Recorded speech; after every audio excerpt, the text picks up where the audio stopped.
Chapter 669. Autumn was gradually approaching, and Swallow Dock was now a bit chilly. The leaves of the locust trees in the yard were still lush, but they were dazzling yellow. The sunlight, which was not so hot, shone on these yellow leaves, making them more golden, and even the edge of the leaves seemed to leak light. Most of the people in the room were wearing unlined shirts, which didn't make people feel cold. For martial arts practitioners like them, a little cold wind couldn't hurt them at all. Even in winter, it was easy for them to swim naked. Yi was the weakest, but she also had some martial arts foundation. At this time, she didn't show any abnormality. She had a good relationship with her sister Yi Ro since childhood, and she had always regarded Yi Ro as her idol. Therefore, Yi Ro's position was her position, and her position had always changed with Yi Ro's position. When she just learned that Sister Ro and Fong Yen were in love, she rejected it in her heart, and even questioned Sister Ro's choice to her face. She thought that Fong Yen didn't deserve Sister Ro. As for who could deserve Sister Ro, she didn't have a specific name or outline in her mind. She just thought that it should be someone more excellent and powerful than Fong Yen. There were many talents in Yanjing City, and heroes were like carps crossing the river. Why did she have to choose a husband in Swallow Dock? But Sister Ro was willing to endure it, and she could only accept it.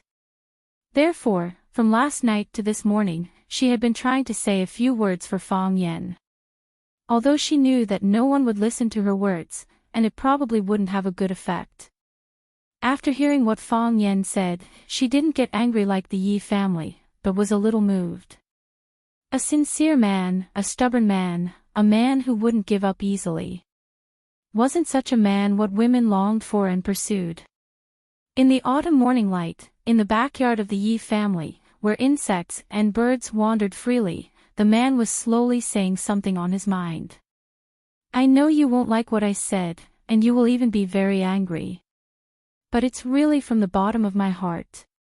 I also know that no matter what I say, you won't agree to let Yi Ro marry me. Using words to move people is meaningless in your eyes. At this point in time, you won't be thinking about love or not. To you, this is just a trivial matter.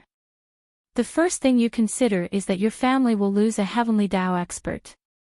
You will imagine it as Mo1, or a divine dragon that can injure Mo1. They are only at the heavenly Tao realm. If Yi Gentle succeeds in ascending the heavenly Tao, she will be a figure like them. Such a person can dominate the 9 heavens and soar tens of thousands of kilometers. How much influence and benefits can she bring to the Yi family? Fong Yen was lying on the mahogany bed near the window. This was Yi Fengxing's bed. In the past, when Fong Yen came to find Yi Fengxing, he would often roll around on this bed. But I care. I like Yi Ruru, so I must marry her. You will object. You will object vehemently, but I will also find ways to get her. We may elope, or we may set up a table outside, light a pair of candles, and get married.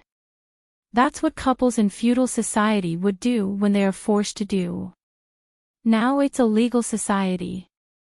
Yi Ro and I are both adults. We will bring our ID cards to Beijing, or to any government office. We can legally become husband and wife for only 9 yuan. If you dare to break us up, you will be breaking the law. I will sue you. We have known each other for so long. You must not think that I am a lecher. But if I have no choice, I will not hesitate to coax you with flowery words. Drinking or drugging is also possible. I have to find a way to do it. I want Yi Ro to be my woman. I want Yi Ro to give birth to our child. I want Yi Ro to be with me. It's better for you to be angry than for me to sulk. It's better for outsiders to scold me for being shameless than to scold myself for being useless.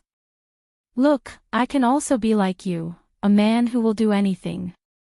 I won't talk back if you scold me. It's natural for me to suffer a little grievance if I want to abduct someone else's girl.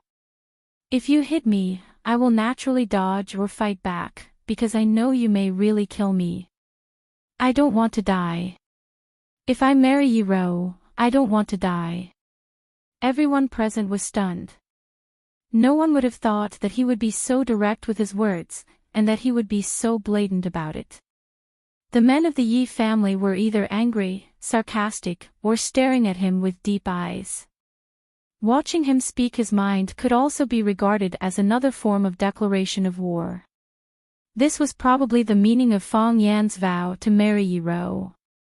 I want to tell you that I will definitely marry Yi Ro. Fong Yan looked at the people in front of the bed and said. His tone was calm, but there was unshakable firmness in his words. But I also want to do it beautifully, so that you will feel less resentful. At least, don't let Ro be in such a dilemma. Although Ro looks cold, she values affection the most in her heart. She values the love between us, and she values the affection between you more. We can fight and scold each other unscrupulously, but what about Ro? She doesn't want to give up our feelings, she doesn't want to disappoint your affection, so she can only be in a dilemma in the middle. I don't want Ro to be in a dilemma. Fong Yan looked at Yi Daowen and Yi Daoling and said, So, today, I will tell you my thoughts and what I want to do. I want to marry Yi Ro, and what do you want me to do? Marry into her family. Yi Daowen gritted his teeth and said. Fong Yan smiled bitterly and said, It seems that I am in a dilemma now. Let's not be changed by him. Someone reminded him. He hasn't confessed whether he deliberately destroyed Sister Ro's breakthrough. How can I prove that I didn't mean it? Fong Yan looked at the young man and asked. When Ro wakes up, won't everything be revealed? What if Sister Ro is biased? The man retorted unwillingly. Do you want to force him to death? A cold voice sounded behind them. Everyone turned around and saw Yi Ro in black standing behind them, coldly glancing at the people in the room.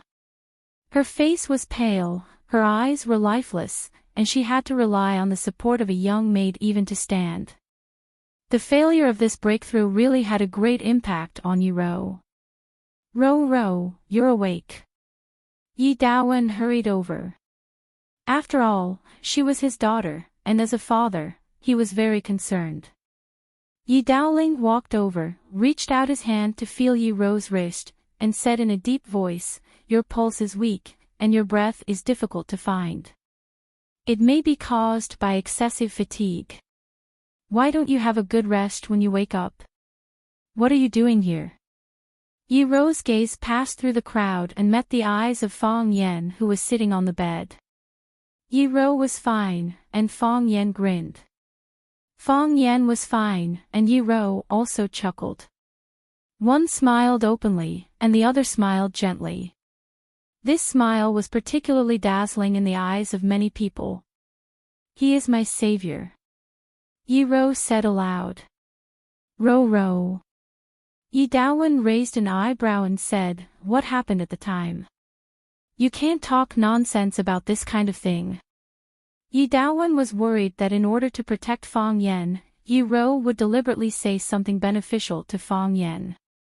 If he is a narrow-minded person.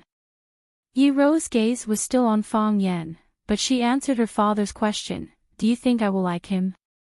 Yi Daoling looked at his elder brother, Yi Daowen, and said with a smile, Ro, don't blame your father. He is also worried about you. There are some things you may not be clear about. At that time, it was the critical moment of your seclusion. Fong Yan broke the door, and I even fought with him. You also know the attitude of the family towards your seclusion. Everyone was careful, for fear of affecting you. So, Fong Yan barged in so casually. We were worried that he would disturb your state of mind, but it didn't mean that he had any bad intentions. We were protecting you. Fong Yan also said it was to protect you, but the result was. So, we just wanted to figure out the problem. I encountered a problem during my seclusion. I couldn't make up my mind. Yi Rou said. What? What aspect couldn't you make up your mind? Yi Daoling asked. Severing my emotions. Yi Rou said. Hiss. Yi Daoling sighed softly. He didn't expect to face such a problem while climbing the heavenly Tao. With his cultivation level, he didn't need to consider such a problem for a while. However, if it was just severing his emotions, why couldn't he make up his mind? One had to know that the heavenly Tao was the only great Tao in the world. Serving the Tao was also fundamental. In order to climb above the heavenly Tao, what was the point of caring about love? The elusive black dragon, the divine dragon that soared into the sky, and the talented azure dragon were all heavenly Tao realm experts. Weren't they dedicated to serving the Tao? How could they be affected by the mundane matters? To them, these were ultimately trivial matters. A person might only have one such opportunity in their life. If they lost it, it would probably be too difficult to break through again. Yi Daowen looked at Yi Rou with a puzzled expression and said, Emotions? How do you sever it? That crane is Fang Yen. That deer is Fang Yen. That enemy general is Fang Yen. That malicious ghost is also Fang Yen. Yi Rou looked at Fang Yen with a burning gaze before turning her gaze away shyly. She said, I can't bear to kill him. Chapter 670. That crane is you, that deer is you, that enemy general is you, and that malicious ghost is also you. So, I can't bear to kill you. Yi Rou said it lightly, and there was only a little shyness on her face. She was not used to expressing her feelings with this kind of attitude and words, but Fang Yen could hear the danger and deep affection in her words. What was the way of heaven? Fang Yen didn't have a chance to see the real body, so he didn't understand it. But for Yi Rou, who was trying to break through, there was a world in every grain of sand, and a heaven in every flower. Every thought and every scene was an opportunity. The crane was an opportunity, the deer was an opportunity, the enemy general was an opportunity, and the evil ghost was also an opportunity. Every time a scene flashed, it was an opportunity for Yi Rou to break through the shackles and climb the heavenly path. It could be seen that Yi Rou was actually full of confidence for this breakthrough. Because even God was willing to give her so many opportunities. At that time, she just needed to follow the way of heaven. Then, there would be another way of heaven in Swallow Dock, just like the old drunkard Imo Qingdi. This was a happy event for the Yi family, and also something for the whole Swallow Dock to be proud of. However, the words, I can't bear to kill him, meant that she missed such a great opportunity. Learning martial arts was more difficult than crossing a single plank bridge in the college entrance examination. No matter good or bad students, no matter how hard they studied or how lazy they were, as long as they endured for a certain period of time, the school would give them a fair chance to take the exam. But climbing the way of martial arts wasn't like that. There was no competition. You only needed to give yourself competition. There was no examiner. Your strength was the biggest affirmation of yourself. Ordinary people would have to wait for decades, but Yi Gentle let it in so easily. She let go of the chance to climb the way of heaven. Between the way of heaven and Fang Yen, she chose Fang Yen. Fang Yen had to admit that Yi Rou's words touched him. His heart was full of affection, and even his eyes were a little red. Others didn't know what she had paid for this, but he did. She went against the way of heaven, and in the end, her realm collapsed, her energy scattered, and her whole body burned like a volcano that was about to erupt.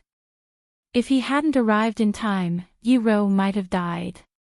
Because I can't kill Fang Yen, my mind is in a mess, and my aura is out of control. My eyes couldn't see, my ears couldn't hear, and there was only a sliver of remnant thought in my heart. My body's temperature was rising, and my mouth was getting thirstier. Breathing was difficult, and I nearly died. Back then, I also thought that I was about to die. Yi Gentle recounted what she had encountered while climbing the heavenly Tao realm. This was an incomparably precious experience. For experts like Yi Daowen and Yi Daoling who had the possibility of climbing the heavenly Tao, this was a hint. For the younger generation of the Yi clan, this was a very good warning and example. After all, not everyone had the opportunity to climb the heavenly way. Even if someone did, they wouldn't share their experiences and insights with others for free. However, Yi Ro deliberately mentioned this in front of Fang Yan, which naturally made the Yi family feel a little indignant. This is the treasure that our Yi family has risked our lives for. How could he just give it to an outsider? Is it worth it? Fang Yan looked at Yi Ro and asked. You missed such a good chance. What about you? Yi Ro looked at Fang Yan with bright eyes. Her face was as pale as a sheet, and it was because of this that when she began to feel shy, the blush on her face would be especially clear and alluring. You nearly died to save me. Is it worth it? Fang Yan grinned and said, aren't I living well now? It's just an opportunity. Yi Ro said, just try again next time. Her voice was indifferent, but her attitude was unyielding. To her, climbing the heavenly Tao was like eating a sumptuous meal. If she didn't eat it today, she could eat it next time. As Fang Yan laughed, Yi Ro laughed as well. The two of them laughed in an unrestrained and warm manner. Humph. Yi Daowen couldn't stand it any further as he coughed forcefully a few times. She was flirting with another man in front of her father. Was this still his daughter, Yi Ro? Such a Yi Ro made him feel unfamiliar and uncomfortable. Yi Daowen looked at Yi Ro and said, was it really Fang Yan who saved you? Yes. Yi Ro replied seriously. She didn't like to lie, and every word she said seemed to be honest. Yi Daowen examined his daughter's face several times and nodded, then we misunderstood Fang Yan. Yi Daoling looked at Fang Yan thoughtfully, then looked at Yi Ro and said, Fang Yan came to say that he had a premonition that something might happen to you. Is there really such a thing as a telepathic connection? I don't know if there is, but when Fang Yan went over. Yi Ro thought for a moment and said, I was already delirious and was suffering from the heart fire. Ro's state at that time was very dangerous. If the heart fire was allowed to burn or explode in her body, it is possible. Fang Yan thought for a moment and said, she would either be crazy or stupid. Her life might even be in danger. This is also the reason why I broke into the Yi family's ancestral hall in a hurry. So, please forgive me. This is also for the good of the Yi family. After figuring out the situation and knowing that he misunderstood Fang Yan, Yi Daowen was straightforward. He bowed deeply to Fang Yan on the bed and said, thank you for saving Ro. Fang Yan waved his hand and said, I just said that Ro is my girlfriend. If you want me to save her, I will save her. If you don't want me to save her, I will save her. We will discuss other things later. Yi Daowen said. He was still unwilling to admit the identity of Fang Yan as his prospective son-in-law. He was even unwilling to discuss this topic with him in depth. This was a major event related to the Yi family. As a father, he might not be able to make the decision. However, he was Yi Ro's father and could make the decision to a certain extent. He turned to look at Yi Ro and said, your body is weak. Go back and lie down to rest. After that, he flicked his sleeves and left. Yi Daoling looked at Fang Yan and said, Fang Yan, we misunderstood you. As you said just now, you have your position, and we also have our position. The Yi family's face needs to be maintained, and the Yi family's ancestral hall needs to be guarded. Some unpleasant things happened in the middle. Don't take it to heart. After all, you didn't suffer a loss. Instead, it was my side that suffered a big loss in your hands, right? Fong Yen looked at Yi Dowling and said, "Third uncle, I know. It's not easy for us, and it's not easy for you. I won't take these things to heart." "That's good." Yi Dowling laughed and said, "However, I also want to thank you for saving our family's Ro. She is the lifeblood of our family. We don't want her to be in any danger. I thank you on behalf of the Yi family." When Yi Dowling spoke, he bowed deeply to Fong Yen. The younger generation of the Yi family looked at each other and also bowed to Fong Yen. Fong Yen didn't dare to accept it. When he wanted to get up from the bed, his wrist was weak and he almost fell to the ground.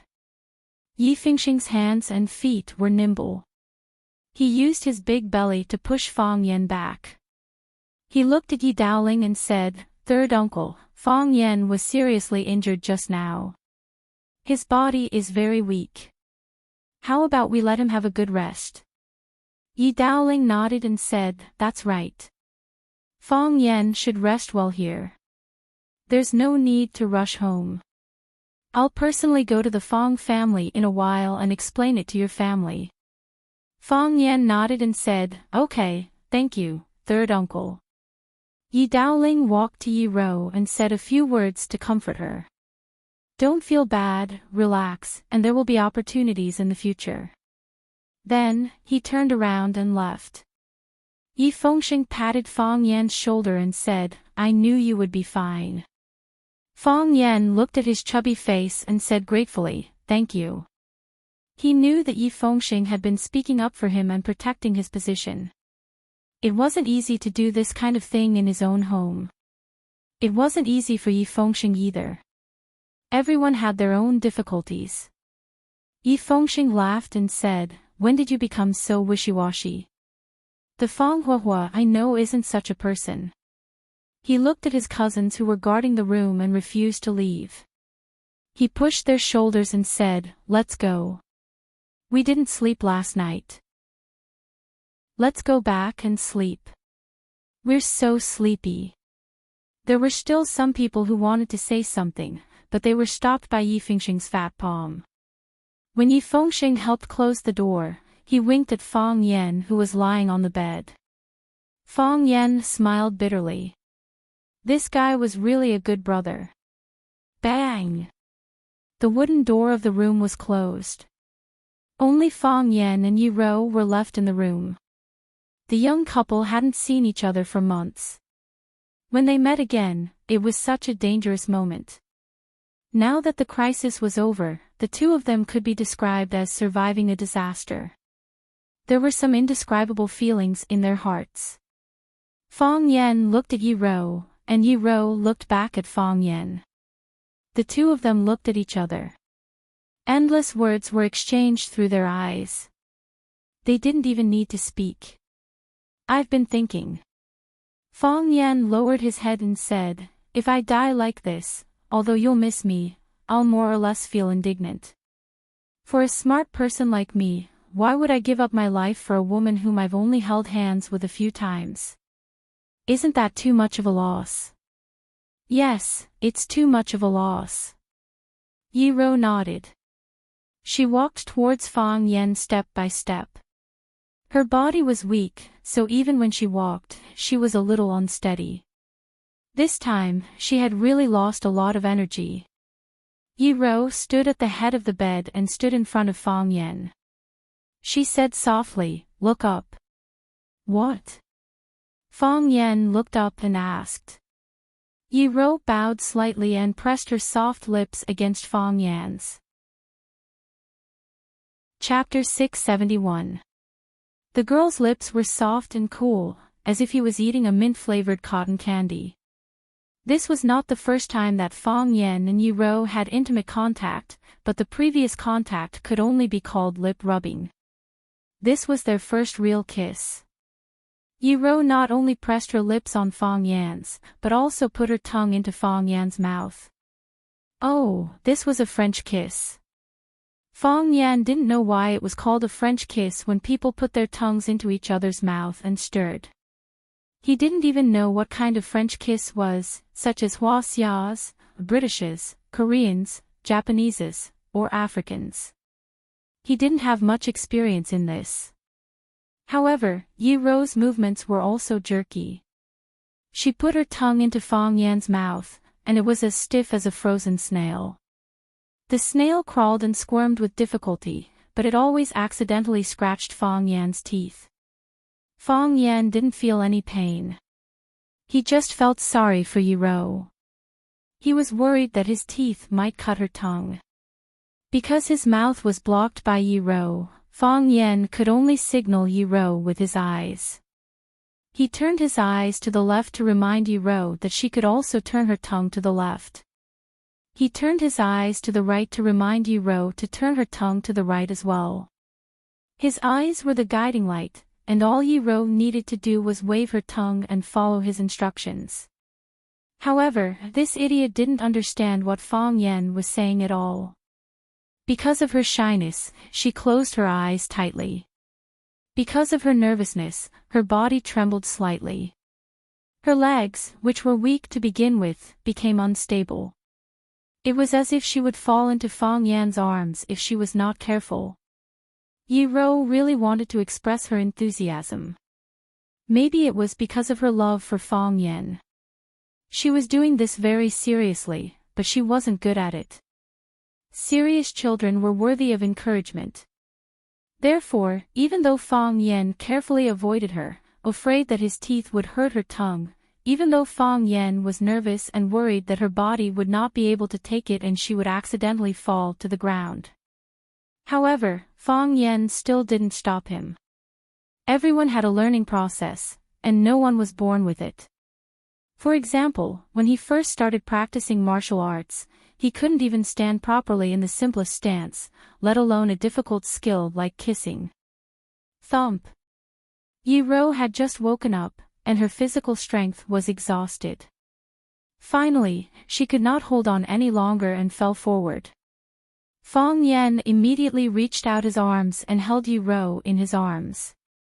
The warm and fragrant body entered his embrace, and their bodies collided firmly together.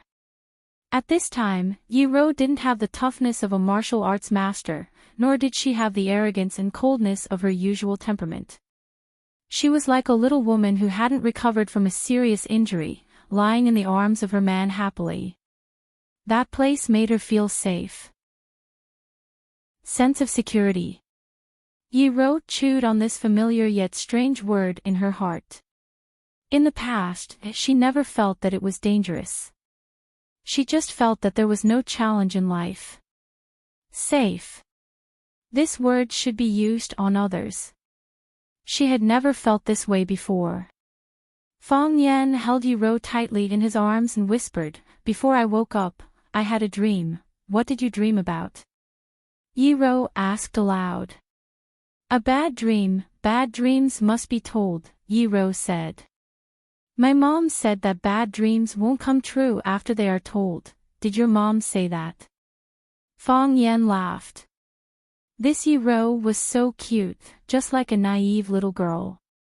Of course, she was originally a little girl. It was just that her talent in martial arts was so outstanding that people always forgot her age and gender. Because she was so powerful, no one had ever thought of protecting her. Yes. Yi Ro pressed her head in Fang Yan's arms and nodded gently. Her forehead rested on Fang Yan's chest, which made Fang Yan feel a burst of itch. "Okay." Fang Yan thought for a while and said, "Actually, I don't remember it very clearly. I just feel that my head was in a mess at that time, and images kept flashing in my head. In the dream, Bai Xiu didn't die. He was still alive and even more powerful than before. He said that he also liked you and challenged me. We had a fight and I defeated him again. But I don't know what happened, but you left with him. I was very angry and shouted at you, 'Yi Ro, you are my girlfriend. How can you like someone else?' You told me that liking is liking, and there was no no or no. Later, there was a longer story. I met Bai Xiu again, I killed him and you stabbed me. I think this dream is ridiculous. It is ridiculous. Yi Ro nodded seriously. I don't like Bai Xiu. I didn't like him before. Fang Yan opened his mouth and laughed. Yi Ro really didn't like Bai Xiu. In order to pursue the phoenix, and also to take revenge on Yi Ro for beating him up again, Fang Yan had deliberately used Bai Xiu's name to write an extremely mushy love letter to Yi Ro. Yi Ro had actually run over to Bai Xiu and beat him up. At that time, I knew that the love letter was written by you, Yi Ro said in a low voice. You knew? Fang Yan was surprised and said, if you knew it was written by me, why did you go to Bai Xiu to settle the score? Because I don't like him, Yi Ro said. This kind of answer is really capricious. Although I know it's not Bai Xiu's fault, since I don't like him, I have a reason to beat him up, so I went to beat him up. I don't like that kind of joke, Yi Ro said. I didn't like it at that time. Fang Yan nodded and said, it won't happen in the future. I heard what you said. What? What you said just now, the things you told my father and third uncle. Fang Yan smiled and said, it's good that you heard it, so you can be mentally prepared in advance. Yi Ro nodded and said, you said you wanted to coax and drug him. Fang Yan's heart was in his throat. He forgot that he had said such a stupid thing. He explained anxiously and said, I just said it casually. You're so smart, how could I deceive you? If you drugged him. Yi Ro's voice didn't sound very real because her head was buried in Fang Yan's arms. Tell me in advance, and I'll pretend not to see it. Fang family. Old man Fang Hui carried the birdcage to the backyard early in the morning. The backyard was sunny and the air was fresher. Opening the back door next to the small courtyard where Mo Qingdi used to live, he could see the scenery on both sides of Shihizi River. There were village women washing clothes and vegetables by the river, urchins running and playing by the river, and old men playing chess and fishing by the river. Because they were in the middle of a battle, they didn't have time to care for the fish that bit the bait. Fang Hui thought that he should take his old friend out for a stroll on such a good day, but the eagle's silence made him worried. Old friend. Fang Hui had never given the eagle a name, so he always called it by that name. Ever since it came to the Fang family, it had become a part of the family. Today is another good day. The eagle looked at him with lifeless eyes. Its body was getting weaker and weaker. Look at you, you're such a stupid bird. Other birds are catching insects in the sky and fish in the river, but you? Other than standing here all day, you can't do anything. You don't even know how to say a word. The Vajra eagle still didn't speak, no longer teasing him like before. Fang Hui sighed and said, you've also got the temper of the Fang family, stubborn. A voice came from the front. Fang Hui tilted his head to listen and then said to the Vajra eagle in front of him, old buddy, they should be here soon. I hope that kid didn't suffer in the Yi family. The eagle naturally didn't respond. Steady footsteps came over. Yi Daoling stood beside Fang Hui with a smile and said, old man, are you walking your bird again? I'm old, talking to people will be disliked. So when I have nothing to do, I talk to it. It doesn't dislike me, and I don't dislike it either. Instead, we live in harmony. Fang Hui said with a serious face. Yi Daoling said with a face full of guilt, old man, don't be angry. Last night, everything happened so suddenly. Big brother and I were a little rash. We invited you over to discuss a solution to the problem.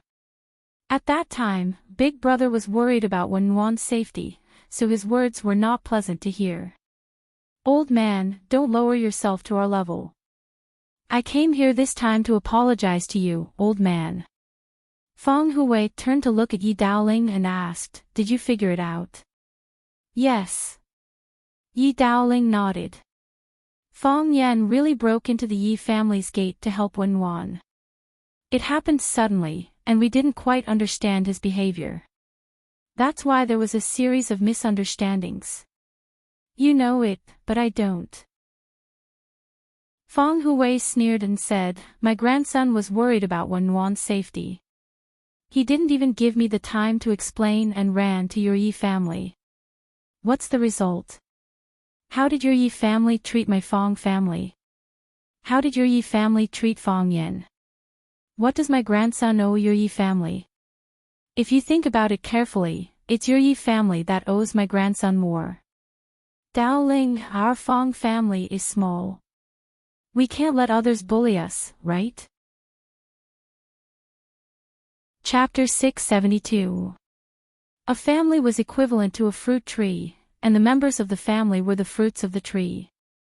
Most of the fruits on the fruit tree of the family were the type with ordinary aptitude. They were not pleasing to the eye, and hated to taste. This was also the reason why ordinary people or ordinary families occupied the majority of the world.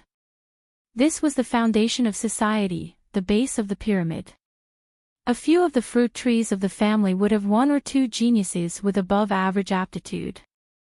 They could not lead the whole family to charge forward, and they were far ahead of the other children of the family, neighbors, and friends. Therefore, these people were the object of envy. Some lucky clans would have several big and sweet fruits on their fruit trees. Like the Yi clan, where the three tigers advanced side by side, the three tigers took the lead to attack the city and pillage the stronghold, while the other clan's disciples waved flags and shouted war cries to support the attack. This kind of clan was extremely rare. Once they appeared, they could become the best in their field. For example, the families on the wealth list every year, they jointly controlled billions of funds through blood ties. The Feng family had a strange talent. All the people of Swallow Dock said so. The Feng clan was not a top-notch clan in Swallow Dock. Not to mention a colossal clan like the Yi clan, the Feng clan was slightly inferior to the Ruan clan where Ruan Qian was from, the Zhu clan where Zhu Zaidan was from, and the Li clan where Li Xiao Tian and Li Long were from. The biggest reason for this situation was that the Feng clan did not have many descendants, and they did not have many sons. Old man Feng Hui had at least one brother. When it came to the generation of Feng Yan's father, Feng Yixing, there were only one boy and 3 girls. The 3 aunts had married off, and Feng Yixing had died in battle. The backbone of the Feng family at the entrance of Swallow Dock was suddenly wiped out. This was also why the heavy responsibility of revitalizing the Feng family fell on the shoulders of a young man like Feng Yan. He was the same age as Yi Fengxing, Li Xiaotian, and the others, but he had already shouldered the responsibility of Yi Daoling and Yi Daowen's generation. Wasn't it natural for him to work harder than others? Old Master Feng Hui was a martial arts prodigy. Feng clan's Tai Chi Kung Fu, which was famous for its gentleness, was modified by him. He infused it with a strong and forceful force, turning it from a strong body into an invincible, killing technique. Even Mo Qingdi and Feng Yan were deeply influenced by this kung fu. Feng Hui was already famous at a young age, and the people he associated with were the best in the inner river. Later, he was chosen by a leader within the Red Wall and became the emperor's personal guard. Feng Hui's legs were paralyzed in the prime of his life and he became half a cripple. On the other hand, Feng Hui's only son, Feng Yixing, was not proficient in martial arts, but was rather interested in calligraphy and painting. The Feng family sank to the bottom of the valley. However, the Feng family had produced someone like Mo Qingdi. Strictly speaking, Mo Qingdi could not even be considered as a true member of the Feng clan. He was merely a disciple that Feng Hui had taken in from the outside when he was young.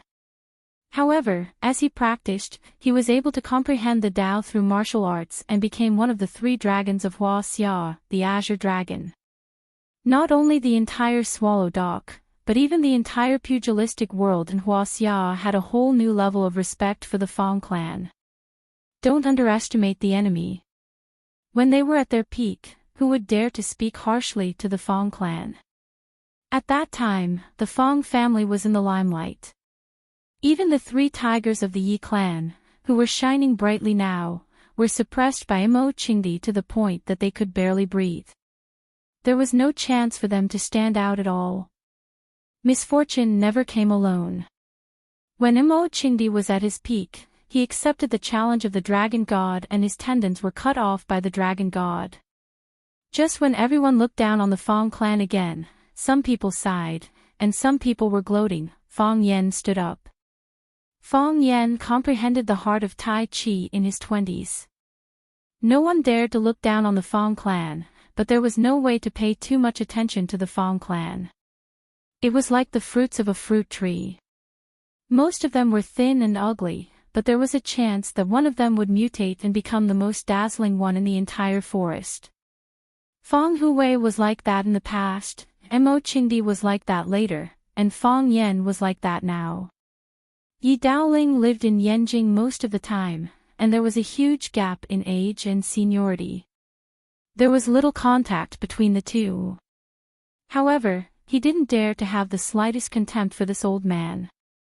Not to mention his identity as the Emperor's guard, he shamelessly ran to the Yi clan to challenge them.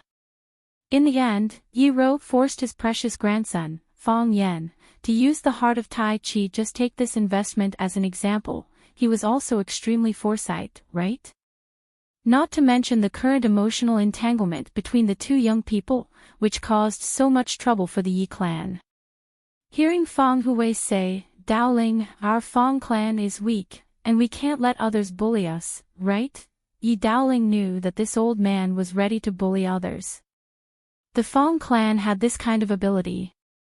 Even when they were in a weak position, they could always bully others as they wished.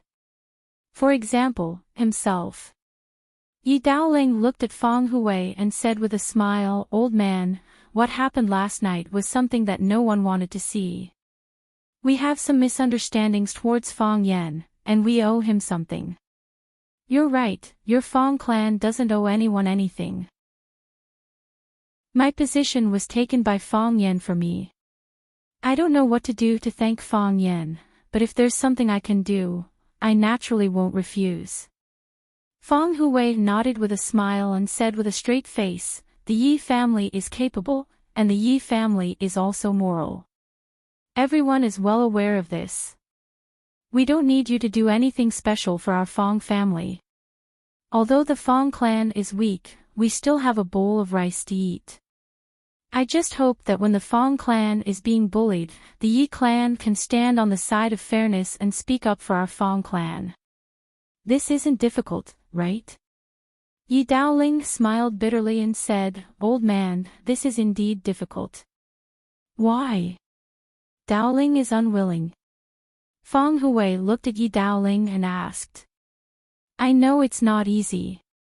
Yi Daoling put away the smile on his face and said, but our Yi clan is duty-bound. Fong Hui reached out to pat Yi Daoling's arm, but thinking of his current position, he raised his hand in the air and didn't put it down. Yi Daoling smiled and squatted down. He said, Old man, come, I'll push you out for a walk. I haven't chatted with you for a long time. How can one have so much time to gossip with others when one is in an official career?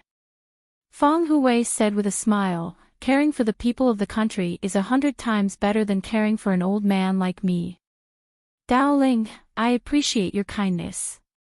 No need, go and do your work. I know you have a lot of things to do. Yi Daoling pondered for a moment and said, Old man, then you sit here and bask in the sun. I'll go back and make some preparations. Go. Fong Hui nodded and said, It's time to make some preparations. Fong Yen was seriously injured. At least, that's what he told others. Fong Yen felt that his body was empty. No matter how hard he tried, he couldn't muster any strength.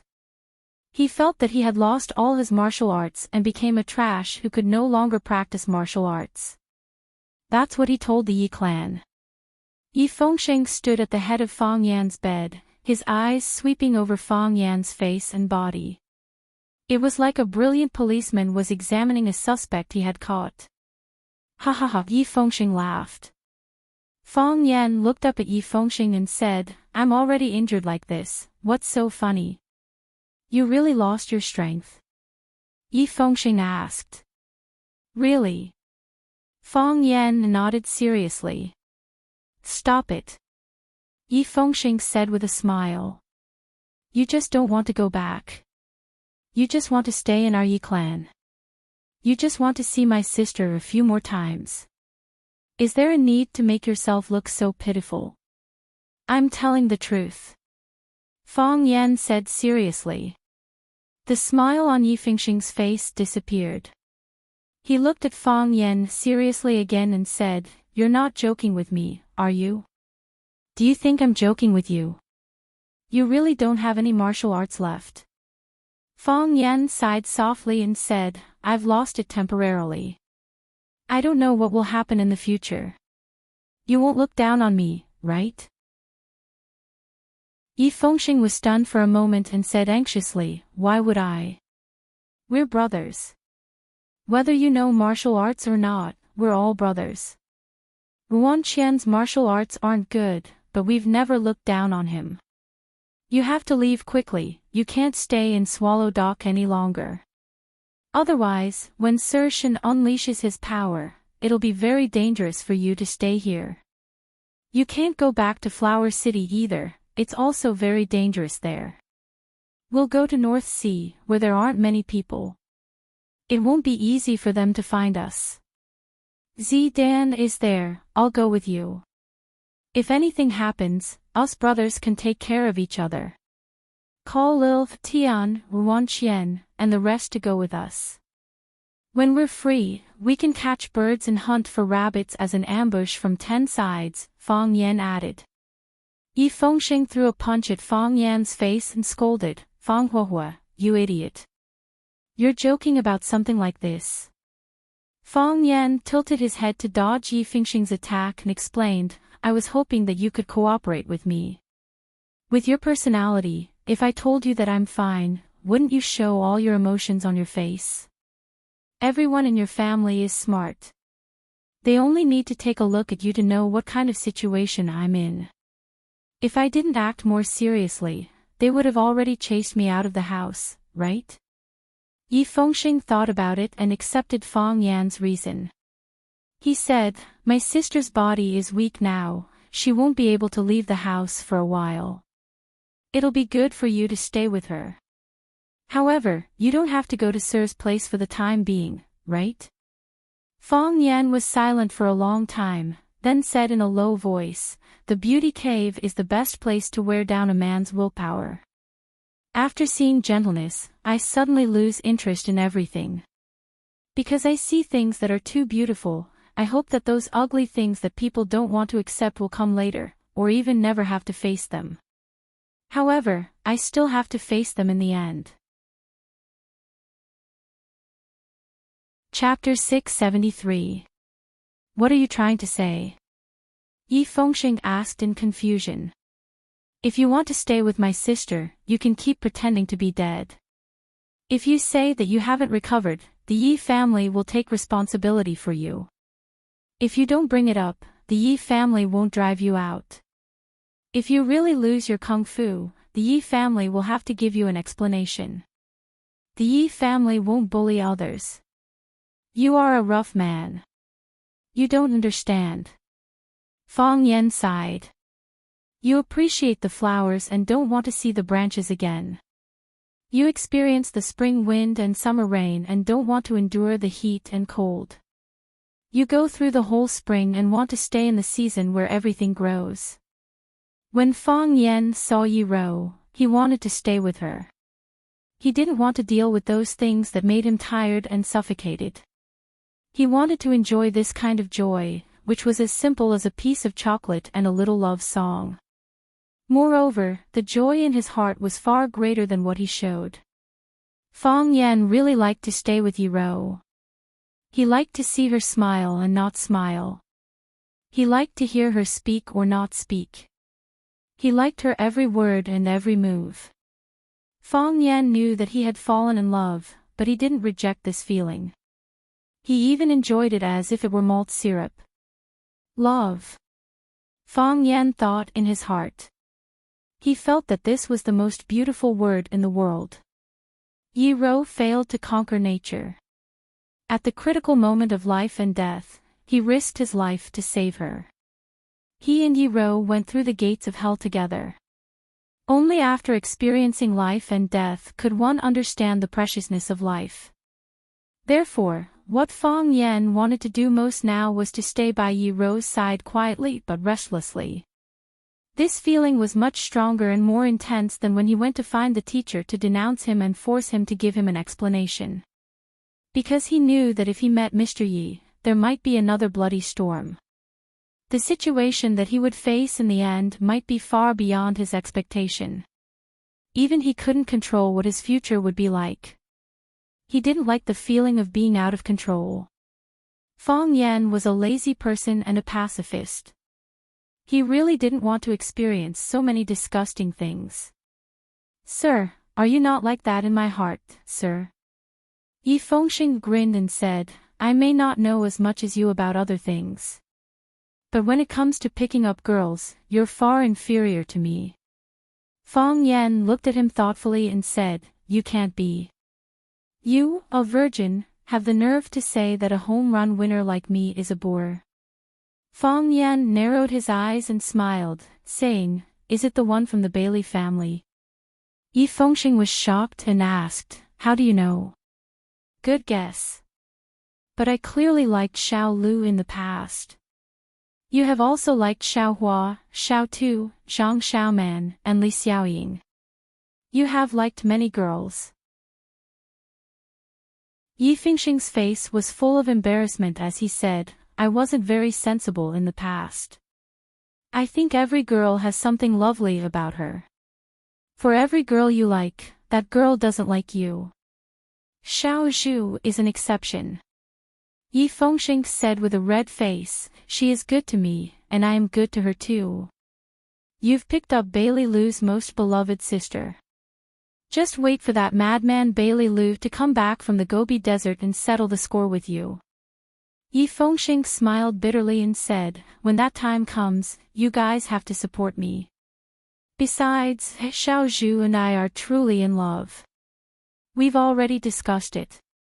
When both our parents agree, we'll get married." Fang Yan nodded and said, "As long as you don't let her down, we'll definitely speak up for you. At worst, we'll just let Bailey Lu beat you up.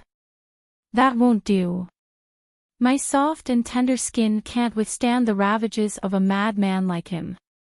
"You didn't think about this when you were picking up her sister?" "I thought about it." "Then why are you still picking her up? How can you say that? You're too bold for your own good," Yi Fengxing said with a smile. "Besides, with you guys around, I'm not afraid of Bailey Lu. He's no match for you. You're really good at scheming," Fang Yan said with a sigh. "But I still can't beat you. If you were to lie here for 8 to 10 years, wouldn't the matter between you and my sister be set in stone? If you live in our Yi family, would they be able to recruit other men? Wouldn't they laugh at us?" Fang Yan sneered and said, "If I want to marry Ting Nuo, I'll do it openly. I'll use 8 sedan bearers and 100 Bentleys to send the bride to Yanjing City for 3 laps. Then, I'll bring her back to our Fang family in Swallow Dock. Is there a need to use such dirty tricks?" Yi Fengxing nodded repeatedly and said, "That's right. That's how it should be done. Women all like to be ostentatious." Fang Yan waved at Yi Fengxing. Yi Fengxing put his big face over. "Go and tell Ting Nuo that there's something wrong with my current situation." Fang Yan whispered in Yi Fengxing's ear. "Don't say that I told you. Just say that you found out when you came to see me. Say that I'm enduring the pain and don't want her to know." "Understood."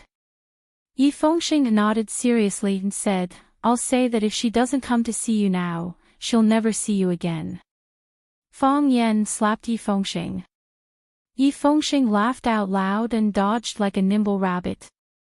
Continue pretending to be dead. I'll go get someone for you. Yi Fengxing ran to the door and said to Fang Yan when he closed the door, but my sister may be resting with the great ancestor. She may not be able to come over. Don't let the great ancestor know that I'm dying.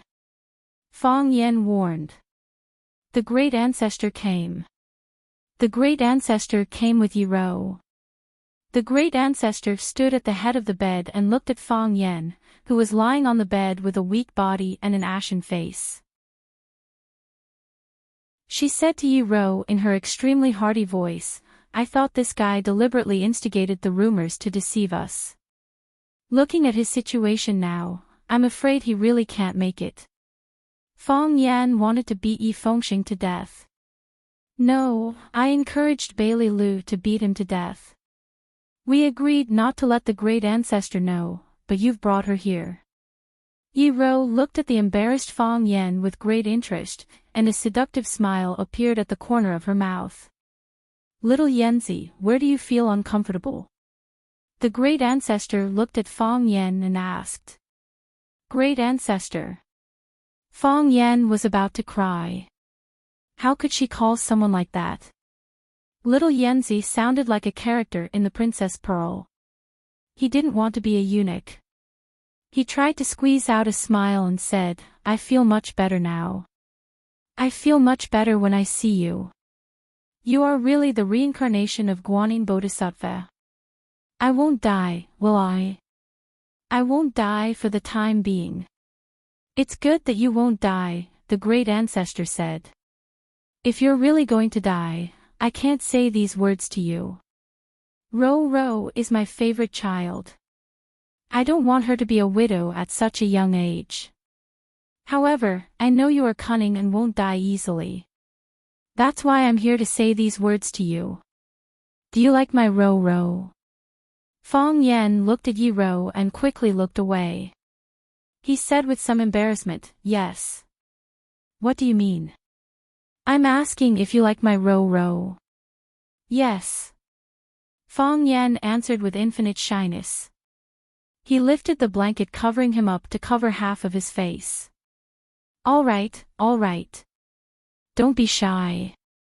Little Yanzi, I've known you since you were born naked. You're not a shy guy.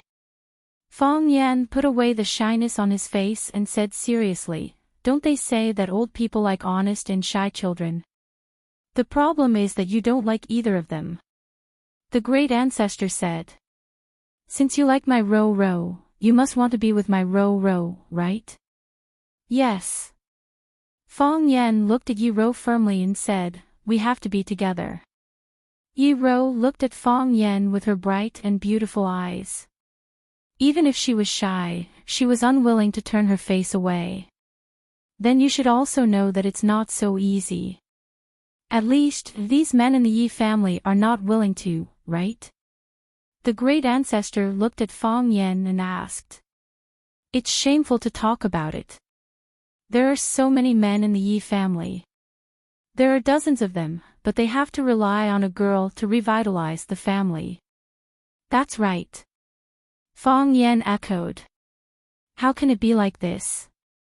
If they like masters of the heavenly path, they can work hard to climb up. Why do you need my girlfriend to support you? The great ancestor looked at Fang Yan with a face full of contempt and said, don't you feel pain in your back? If you are also a master of the heavenly path and a hero like underestimating enemy, even if those guys surnamed you don't agree, what can they do? If you steal your wife and run, will they chase after you and beat you up? Fang Yan did not dare to speak rashly. Whose side is this old lady on? I'm flattering you, okay? Little Yanzi, tell me, when can you climb up to the heavenly path? This, great ancestor, I'm working hard. Fang Yan said. It was difficult for him to answer this question. Who knew when he could climb up to the heavenly path? The great ancestor nodded and said, although I'm old, I'm not muddle-headed. I'm not an unreasonable person. I know that the heavenly path is illusory.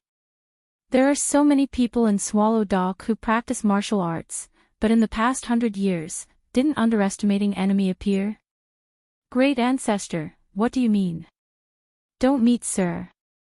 The great ancestor's expression was solemn. Every wrinkle on his face seemed to hide a yellowing past. Chapter 674. Don't see, sir, the elder ancestor said again. Her voice was a little softer. There were reminders, warnings, but mostly pleas. Because Fong Yen was the Fong Yen that Yi Ro liked, she also liked the Fong Yen that Yi Ro liked. Fong Yen wanted to see Sir and interrogate him. This was not a secret in the whole of Swallow Dock. In Fong Yan's mind, a life for a life, a debt for a life, was the highest and most important rule of conduct that humans should abide by. If the murderer didn't pay with his life, then there would be more people who would kill. If the debtor didn't pay, then no one would be willing to borrow money. Some people said that this society was so cold that even the closest friends couldn't borrow money. However, if you had the experience of borrowing money and not paying it back, then wouldn't you be harming your own friends? The people on the roadside wouldn't be willing to lend you a single cent. Everything had a cause, and good and evil would be rewarded. However, the elder ancestor of the Yi family said to Fong Yen with a serious face, "Don't see, sir." Because of his good relationship with Yi Fengxing and his bad relationship with Yi Ro, Fong Yen often went to the Yi family. Sometimes he went to play with Yi Fengxing, and sometimes he went to take revenge on Yi Ro. The more he went to the Yi family, the more he interacted with the elder ancestor of the Yi family. She was gentle, loving, generous, and candid, and even joked with Fong Yen from time to time. She often gave Fong Yen food and scolded him as a naughty monkey. Fong Yen liked the elder ancestor of the Yi family, just like how he liked his grandmother, who passed away a long time ago. In his memory, the elder ancestor had never spoken to him in such a serious tone. She had always been kind and cheerful, and treated him the same as other children. Maybe she liked him a little more. Fong Yan's face was solemn. He kept silent and didn't immediately answer the elder ancestor's question. Or rather, he responded to the elder ancestor's request because she said, "Don't see, sir." Not, "Don't see, Mr. Seeing Fong Yan's expression, the great ancestor sighed softly and said, "Little Yen, I know this request is difficult for you. I also know that you have encountered some unfair treatment. In life, everyone has a hard life. But since it's not easy, why do you want to put yourself in an even more dangerous situation? Your grandfather was a smart man. I've lived for 100 years, and I've rarely seen anyone smarter than him. He did everything he could for the Fong clan, and in order to protect you, his only child, he used up all of his energy. Back then, he came to our Yi family to challenge us, saying that our Wen Nuo was not as good as his family's Fong Yen. Dao Wen and Dao Ling were not willing to accept the challenge. It was me who agreed to let you and Wen Nuo compete every year. I have also been a parent, so I can understand the difficulties of being a parent. Besides, having the two of you compete once a year will also have the effect of promoting each other. Do you think I didn't think of your results today? Do you think Dao Wen and Dao Ling didn't think about it before? It's just that I've spoken up, so they can't refute me anymore. Everyone is looking forward to the Fong clan doing well. Your grandfather's leg is lame, and your father has that kind of disaster. The most pitiful thing to do is to underestimate the enemy's family. If you underestimate the enemy, you won't get sick or suffer any disasters. Now, it's still the same as before. Who dares to talk big to your Fong clan? Including those few young boys in our family. Who dares to shout and tie you up, Fong Yen? Who dares to shout and kill you, Fong Yen? Who dares to fetch your grandfather from home in the middle of the night to discuss the matter of punishing you? Of course, they also have the word reason. In a situation where the truth is unknown, it's understandable for them to be angry. You can count with your fingers. Since the day Swallow Dock appeared, who dares to break into other people's door and break into other people's ancestral hall? No, there has never been such a thing. This is the first time you, Fong Yen, have encountered such a matter, and there are still people gossiping about it. Just this morning, Yi Dongxue went to find the Qian clan's eldest son to compare notes, and broke one of his arms and one of his legs. Only then did they stop. When there are external enemies, Swallow Dock is a whole entity. When there were no external enemies, Swallow Dock would once again fight among themselves, fighting incessantly among themselves. It's not just our village, the other villages are the same. But, Fong Yan, there is only one person who can unite all of Swallow Dock, and that is Teacher. You can see Teacher every day, but have you ever wondered why Teacher is Teacher? There are so many people in Swallow Dock, and there are many old men and old women. Why can Long Chenxiang be Teacher? Fong Yan had asked this question before. The person he asked was the old drunkard, Mo Qingdi. He said, "Old drunkard, why is Teacher Teacher Teacher? Why can't you be Teacher Teacher? When it comes to martial arts, you are the best in Swallow Dock." The old drunkard's answer was, "Teacher Teacher is the master of Swallow Dock, and also my teacher. No matter how good a student is, he can't compare with a teacher." At that time, it was just a joke. Fong Yan asked casually, and the old drunkard answered casually. Then, the two of them continued drinking. Fong Yan didn't even carefully consider the deeper meaning of the old drunkard's words. "I've heard some things about you. Although I rarely pay attention to the trivial matters outside, Bai Xiu is dead, and the revenge that should be avenged has been taken. Let yourself rest for the time being, give yourself some time, and make yourself stronger. Isn't this the right way? Why do you force yourself to live such a hard and tiring life?" The great ancestor reached out to hold Yi Ro's little hand and said, "I'm telling you this because I feel sorry for Yi Ro. I know how you feel about her, and I also understand her character. She will definitely support what you want to do unconditionally. She won't say anything, but she will do it with you. If you are safe, she will be safe. If you take risks, she will take risks with you." Fong Yan turned his eyes to Yi Ro, and Yi Ro looked at him with a silent smile. Grandmaster was right. She knew Yi Ro well. Yi Ro didn't talk much, but she liked to express her feelings with actions. If Fong Yan stood on the opposite side of Mr. Yi, she would stand on the opposite side of Mr. Yi without hesitation. In this way, the Yi family was in a difficult position.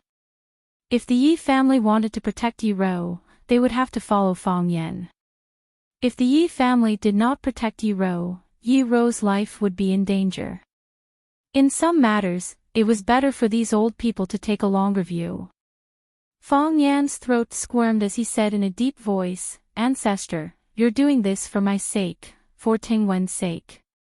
I completely understand your thoughts. In all honesty, if it were just based on my own likes and dislikes, I wouldn't want to see Sir either. If it wasn't necessary, who would want to offend Sir from Swallow Dock? Who would want to go against an old guy who could raise a freak like Bai Xiu? But, can I not go see Sir? Impossible. Bai Xiu is Sir's disciple, and Bai Xiu killed my father. What is Sir's position in this matter? Does Sir know or not? Sir, are you irrelevant or involved? Why did Sir do this?" Fong Yan deliberately suppressed the anger in his heart, but his voice was still murderous. Sir was the Sir he respected. His father was killed by the disciple of the person he respected. Who wouldn't be angry when encountering such a thing? I went to Sir to seek justice, and also to uncover a mystery. If Sir is still the Sir in my heart, then he should tell me the facts and let me know the truth. If Sir is no longer the Sir in my heart, then even if I don't go to him, will Sir not take the initiative to find me? Instead of passively taking the blow, like Bai Xiu went to watching to set up a fatal trap to deal with me, it's better for me to simply return to Swallow Dock, stand in front of Sir, and make it clear to him. If he scolds me, I will scold him back. If he hits me, I will fight back. Even if I die, I will die in this Swallow Dock, in front of thousands of Swallow Dock villagers. The ancestor sighed softly and said, I knew I couldn't persuade you. Fong Yan jumped up from the bed, bowed deeply to the ancestor, and said, Ancestor, I have let you down this time. This was also an old man he respected, an elder who wholeheartedly hoped for the best for him. The ancestor waved his hand and said, Didn't you ask Feng Xing to bring a message to Wenro? Let's have a good talk with her. The ancestor moved his little feet and turned to leave, leaving Fong Yan and Yi Ro in the room again. Fong Yan looked at Yi Ro and said, I know, the ancestor is doing this for our own good. Yi Ro nodded lightly. But I can't promise her. I think it's better to settle this kind of thing earlier than later. Fong Yan explained seriously. Yi Ro still nodded and looked at Fong Yan with her watery eyes without blinking. She was calm and sure, but there was no shyness of a little girl. What do you think? Fong Yan said. What do you think? I don't think. Yi Ro said. Your thought is my thought. After thinking for a while, Fong Yan gritted his teeth and said, In this case, I'm going to see Mr. Yi when I feel better. Okay. Yi Ro looked at Fong Yan and said, I'll go with you. Don't go. Don't stop me. Don't always look at me like that. Fong Yan felt a little guilty under Yi Ro's gaze and said, I'm a little embarrassed. You are the man I like. Yi Ro's voice was like the tinkling of spring water, small but clear. Why can't I look at you more? Chapter 675. You are the man I like. Why can't I look at you more? If this sentence came out of Fong Yan's mouth, it wouldn't be surprising at all. However, when this sentence came out of Yi Ro's mouth, Fong Yan felt ecstatic and flattered. Nowadays, everyone was used to men confessing to women. It would be rare and sincere for a woman to confess to a man occasionally, especially for a woman like Yi Ro. What did you say? Fong Yan resisted the palpitation in his heart and asked aloud. Yi Ro just looked at him and giggled, without answering. Fong Yan walked forward and held Yi Ro in his arms, saying with a smile, I was laughed at by Yi Fengxing just now. He said that he may not be as good as me in other things, but in terms of love, I, a virgin, am not qualified to criticize him. I don't even know how to fight back. Then don't fight back. Yi Ro said.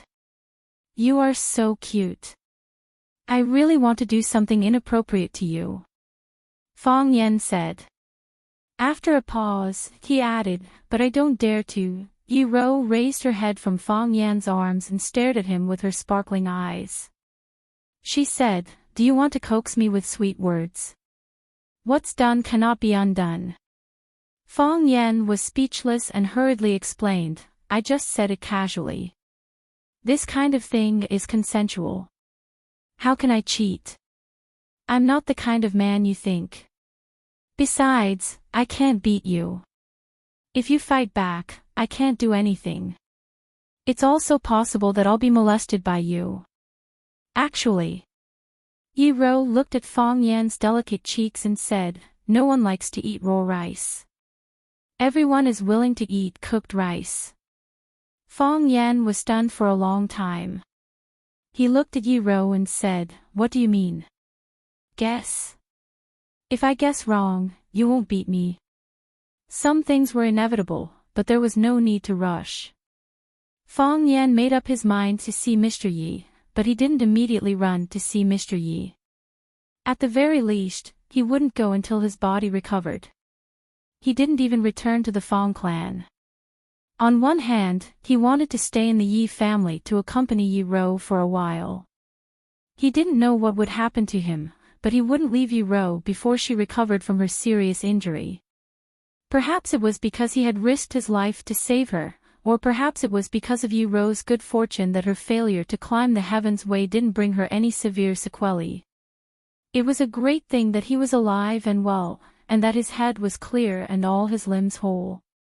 It was just that his body was a little weaker. It would probably take a long time for him to achieve such a breakthrough again. Yi-Ro was still young, and she would have plenty of opportunities in the future. Moreover, those who had experienced life and death situations would understand the meaning of living better. Living was the greatest meaning. As for what they could obtain while they were alive, it would depend on their own efforts and the blessings of the heavens. He couldn't force it. Fong Yan's situation was worse than Yi-Ro's.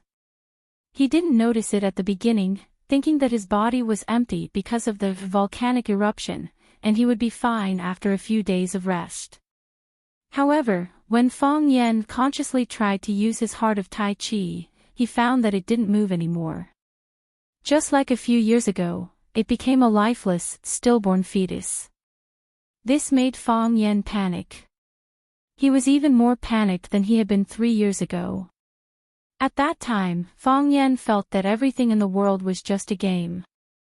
Some games were wonderful and exciting, and some were more boring.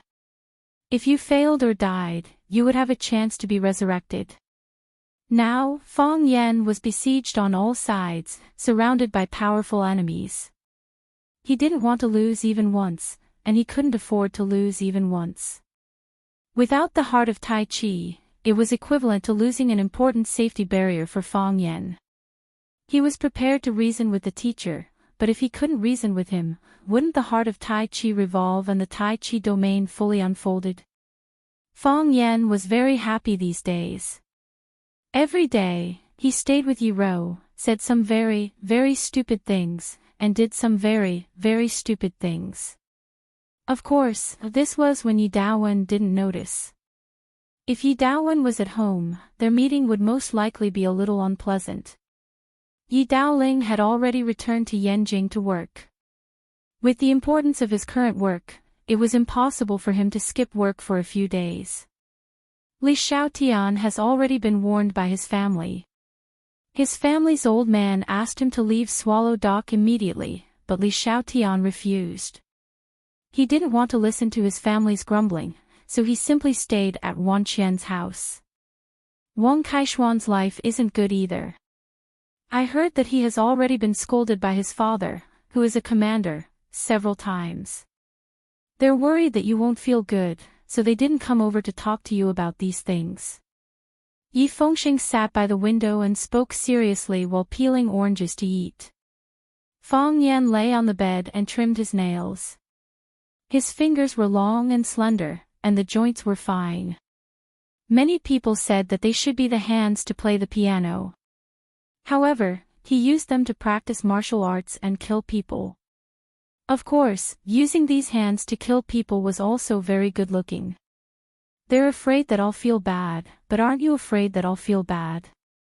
Fong Yan used a nail clipper to cut off a nail and said unhappily. Even if you don't feel bad, my heart will feel bad. Yi Fengxing said with a chuckle. Look at what kind of life you're living in our Yi family. You forcibly occupied my room, soaked up my cousin, and even if I gave you food and clothes, you wouldn't change. Fong Yan sighed lightly and said, I've already said that this is my own matter. Today's situation, wasn't it already predicted long ago? We've also said long ago that your matter is our matter. Yi Fengxing said with a chuckle, there's no need to refuse. Some things are more precious because they're difficult. If we were to steal a chicken to beat a dog, would we need to come all the way back from Yanjing? What about in the future? Who cares about the future? Yi Fengxing sneered. Only those who can settle the matter in front of them properly have the right to talk about the future. Fong Yan looked at Yi Fengxing in shock and said, I realize that you're not just fat. It's very philosophical, isn't it? Yi Fengxing said proudly.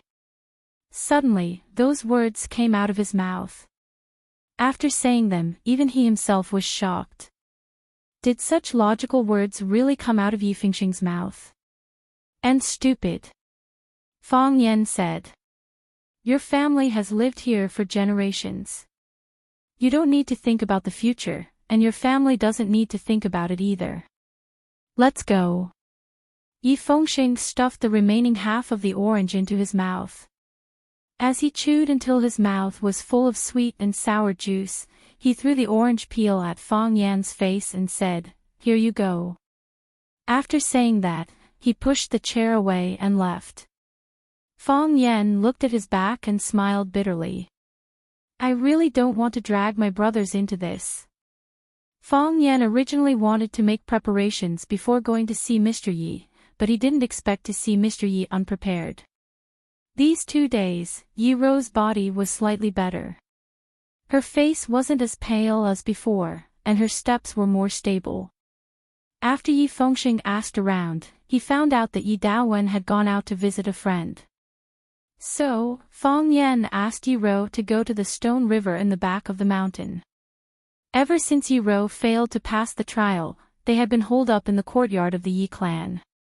They didn't even step out of the Yi clan's gate. Although the Yi clan didn't stop him from seeing Yi Ro, being watched by countless people in the Yi clan made him feel a little restricted. The weather was clear, and the wind was gentle. It was a good day for making love, flirting, and making love. Fang Yan and Yi Ro walked side by side on the path beside the stone river. It was already the end of autumn, and winter was peeking out. Steam rose from the surface of the stone river, and occasionally, white stripes jumped out of the water. The leaves were yellow, but the weeds on the ground were still growing lush. Fang Yan didn't pay attention to his surroundings. He focused all his attention on Yi Ro. He gathered his courage and held Yi Ro's little hand. After waiting for a long time, she didn't beat him up. He finally relaxed and whispered something to her. Yi Ro suddenly stopped. Because they were holding hands, when Yi Ro stopped, Fang Yan also stopped. Fang Yan raised his head and saw an old man walking toward him. It was an old man in a gray robe. He was hunched and walked slowly with a basket of dung. Seeing animal dung on the roadside, he stopped and shoveled the dung powder into the basket with the rake in his hand. His movements were very slow, and his expression was very solemn. It seemed that for him, shoveling dung was the most important thing in the world. After shoveling a pile of dung on the roadside, the old man picked up the basket again and walked toward Fang Yan. He raised his head and saw Fang Yan and Yi Ro, who had stopped moving forward. Yi Ro held Fang Yan's hand tightly. Fang Yan shook her hand back and told her that he was fine. Before they got close, they could smell the stench of animal dung. The teacher stood in front of Fang Yan and Yi Ro with the basket of dung in his hand. He looked at Yi Ro lovingly and said in a blaming tone, "Girl, why are you in such a hurry to break through at such a young age? Only by working steadily and laying a solid foundation can you be afraid that you can't peep into the way of heaven one day. The way of heaven is dark and far away, and ghosts and gods are obscure. You can't force it, and you can't force it. Do you remember?" Yi Ro bowed and thanked the teacher for his teaching. Chapter 676. "Thank you, sir," Yi Ro said with a clear voice and a respectful look. Sir was the village head of Swallow Dock and the most respected old man. He was highly respected and had many followers, including Fang Yan, who was also a fan of Sir. Sir blamed and reprimanded Yi Ro for her sudden breakthrough, which was a matter of course in everyone's eyes. Not only would you not be annoyed by it, but you would also feel deeply honored to be cared for. At least, that was what Yi Ro thought. Yi Ro knew that Fang Yan and Sir had a grudge against each other. Before the truth was revealed, the two parties were in a state of hostility. If Fang Yan and Sir had a conflict, she would choose to stand on Fang Yan's side without hesitation. If Fang Yan advanced, so did she. If Fang Yan fought, so did she. However, the person standing in front of her was Sir, the teacher of everyone in Swallow Dock. It had been a habit for a long time. What Sir says is right. What Sir wants to do is right. It is good for me that Sir cares about me. It is also good for me that Sir scolds me. All the people in Swallow Dock were proud to be taught or reprimanded by Sir. After decades of operation, Sir didn't deliberately do anything. Just like seeds would eventually sprout and tadpoles would eventually become frogs, Sir had become the oldest and most solid monument in Swallow Dock. Yi Ro didn't like Sir because Sir's disciple Bai Xiu killed Fang Yan's father. Yi Ro had to respect Sir, just like all the people in Swallow Dock had to respect Sir. That was a habit. It's a blessing and a tragedy for the Yi family to have you. Sir sighed and said, "You have such a talent, but you were born in a little girl. I'm afraid the Yi family won't let you go easily, right?" Yi Wenru didn't expect that her husband would talk about this topic with her. She blushed and her ears turned red, but she didn't show it on her face. She said indifferently, "Who knows what will happen in the future?" "Yes, who can say for sure what will happen in the future?" The teacher grinned. His smile was kind and amiable, like an old man collecting dung in a village who was pleased and full of praise when he saw a promising young man. "The boat will cross the bridge when it comes to it, you don't have to think too much. You failed the trial, but there were no repercussions. This meant that even the heavens were kind to you. Rest well. After accumulating strength, I'll once again pry into the heavenly Tao." "Yes, Sir," Yi Wen thanked him again. The teacher's gaze finally shifted to Fang Yan's face. It was not abrupt, nor was it strange. It was so natural. The smile on his face when he was facing Yi Ro was still there, so when he saw Fang Yan, there was still a smile on his face. However, the smile did not disappear immediately. Instead, it seemed to be spreading. Mr. Skin was pitch black, like the tree bark that could be seen everywhere by the stone river, or the already withered lumps of sheep dung. Because his skin was too dark, the wrinkles on his face didn't seem deep. His eyes were cloudy, and crisscrossing red blood vessels could be seen in the whites of his eyes. It gave people a sense of familiarity, but also made it difficult for people to get close to it. "You're back." Mr. looked at Fang Yan and said. It was a normal greeting, just like how Fang Yan used to greet him countless times when he came back from outside. At that time, he might wear a gray robe and wander around the village. Most of the time, he would carry a dung basket and collect dung like today. The people of Swallow Dock raised countless pigs, cows, and sheep, and most of them were in a free-range state. However, it was rare to see animals' feces, urine, and other excreta inside or outside the village.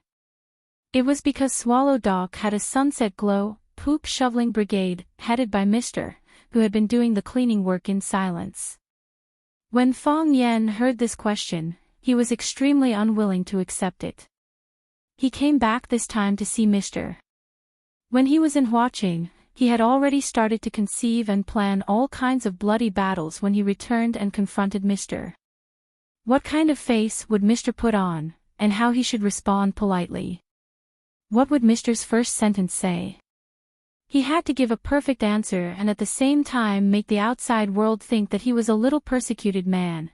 For this reason, Li Xiaotian, Yi Fengxing, and the others returned from Yanjing one by one to gather at Swallow Dock in order to show off their power. They did not give in even when they were threatened or even beaten by the elders of their families, just so that they could stand up at the critical moment and stand together with Fang Yan with passion and passion.